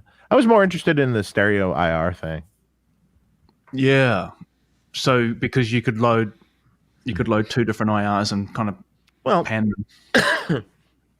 If you set up a board, if someone's going direct and they're setting up a board and they want to set up a stereo board with some preamps or some pedals or something, here's a simple, small little pedal that doesn't sell for a lot of money that basically fits the bill to do that with. Right. So you can keep the set. It doesn't sum back to mono. You keep the separation and you can feed it to. Yeah. For instance, like with our IRX preamp, it's a mono IR thing. So say a guy wants to do a whole stereo board with it. Well, they can do a whole stereo board with it and get one of those boxes at the end and come out. And you're good. It's pretty cool. It is pretty cool. Anyone else want to have a crack? audio? Yeah, they're the ones they're the ones that make the pedal too. The pedals that are all sorts of cool. Well, I'm the wrong guy to ask about new toys on the market because I don't get most of them. I haven't tried Dave's IR preamp. It looks and sounds good, or the Boss, because I don't have a need for IRs. Mm-hmm. If I were going down that route, I would certainly try yours, Dave's, the one that you make. And I watch Leon and I watched John Nathan Cordy to kind of keep a toe in the water of the modeling stuff, so I'm at least aware of it, but I don't have a need for that. The only thing that I've seen this year, it's one of those things where there's a new Ruby pedal. That stuff's pretty amazing what they're doing. Not Ruby, UA. The stuff that they're doing is pretty amazing from a technical perspective, but I don't have a use for it. So I don't really, it's really impressive what they're doing. I would say from my perspective, the PRS SE DGT has been probably the release of the year that everyone seems to like and most people can afford. But, it's nothing new. It's just another good guitar at an affordable price. But how much are they? I'm waiting for an amp to come out that has that same impact. A really good thing at a really low price. Dave's got some stuff just above that magic price point. I think the AC15 Custom Series is that amp for a lot of people. But I think the list on them is like $850, which is a good quality guitar that's in reach of most players. But still not a beginner guitar. That sounds quite affordable. And when you mentioned like a sweet spot for the price point of an amp. What is that? Well, sadly, the sweet point for a price on an amp, everyone has much lower sweet point for the amp than they do for the guitar. People are much more willing to spend on a guitar than an amp. Right. In general, maybe in the wrong business. Dave's got some customers who might not agree with that, but I think people who will happily spend $1,500 on a guitar don't want to spend more than $500 on an amp, and then they're surprised when they get something that usually doesn't last very long.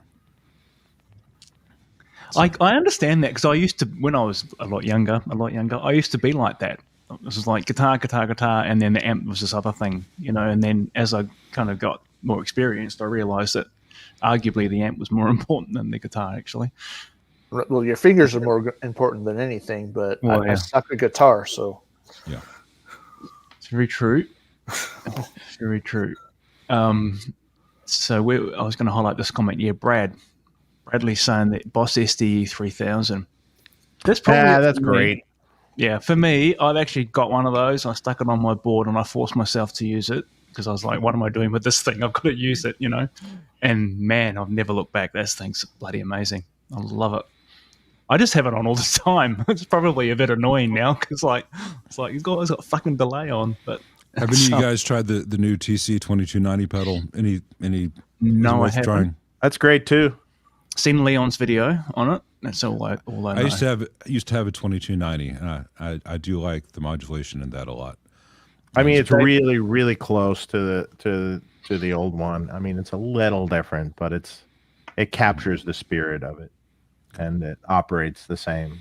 Sounds really good. That's one I want to check out. Simple to use. At least I find it simple because I if it More doesn't have simple that than digital the line, SDE. way more simple than SDE. Yeah. Yeah, It's Way more. quite like It sounds different though. It's quite a big unit, Dave. Like I Yeah, haven't seen it physically, but It's pretty big. Yeah, pretty yeah. big. But it is cool looking. It's definitely cool. I like it. You can just got MIDI and presets and all that stuff. Like Yeah. yeah, tons of presets. Yep. Yeah, I think the last effects pedal I had was a ME30. When was that? Yeah. Well, you're old school, man. You're still using microphones, so you know. Jed, what was the thing that you held up some? I don't know what it was. Oh, I had a terrible idea to mess around with switch mode supplies. Oh yeah. So I did a universal supply. It'll put out about 400 volts at 30 milliamps, and then you got your 12 volt heaters, and then another 5 volt supply for switching. And it was Alex and I have been talking about it, and I was like, oh, well, why don't we try it out, see if it works? Basically for like a tube preamp, like a rack mount preamp type deal, proof of concept. Have you built something with it yet?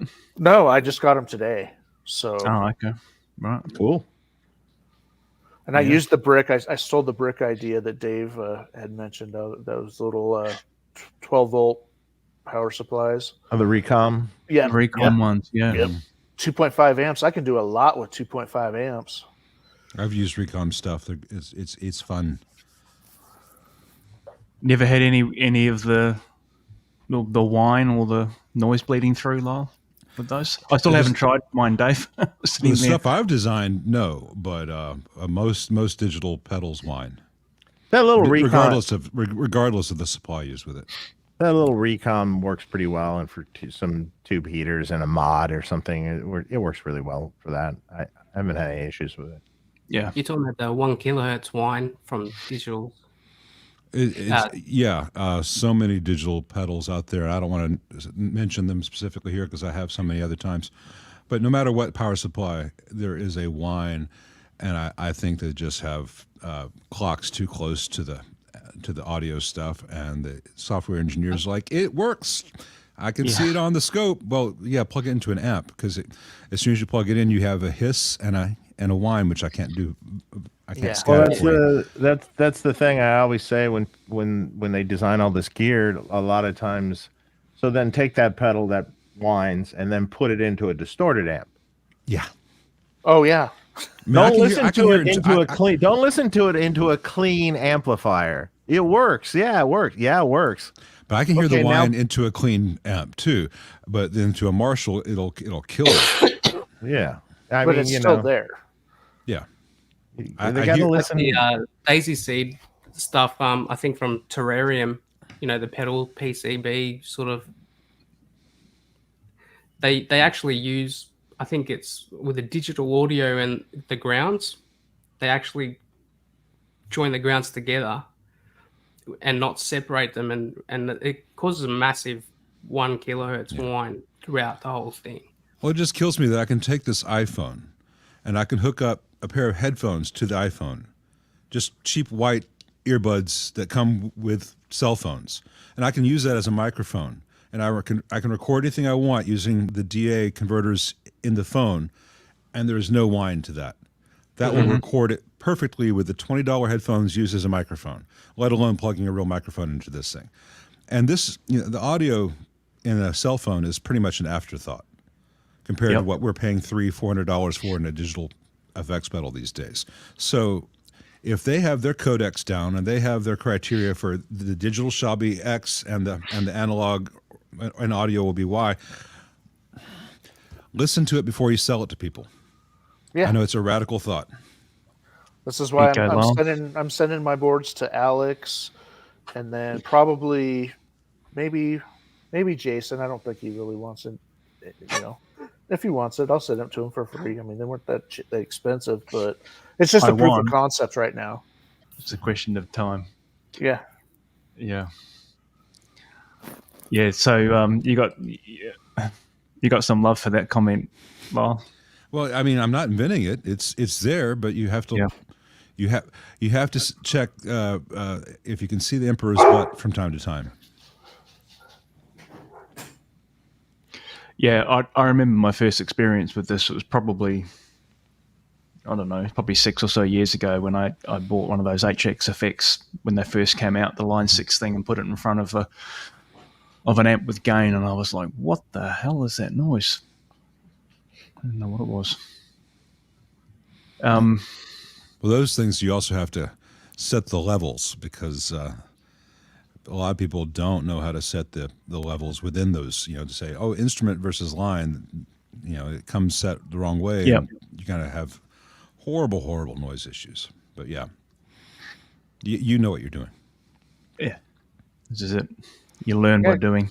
Yeah, you hit it with a hammer. It's actually a rubber mallet, but yeah. Bloody worked. Did. I did have to mention it twice though. Well, I was speaking to you, Alex. I knew, I was like sitting here with this thing, and it was late. It was about 10 o'clock at night here, and I got this bloody thing whining on the bench, and I'm like, I'm going to call Alex because he knows something about transformers. And we were chatting away, and then you eventually said to me, just hit it with a hammer. I was like, okay. Perfect. It worked. All right, I think we're going to sign off, guys. We just got RJ. Hey, thanks. I'm way overdue leaving. Yeah, your 1 hour thread. An hour and almost a half overdue. Yeah, I know. Sorry, man. Hey, thanks for dropping in, guys. It was a cool way to end the year. I hope everyone has a great break and actually has a break. I'm going to try and have one. What is break? Yeah, what is this break? I don't know what that is. I mean, either. But I'm going to try at least have a week off. We'll see how we go. And we'll see everyone in the new year. Thanks for having me. Yep. Good night, everyone. Thanks, Jason. Happy Bye, holidays. everyone. Thanks, guys. We'll see you next year. See you later. Sounds good. Yeah. Bye.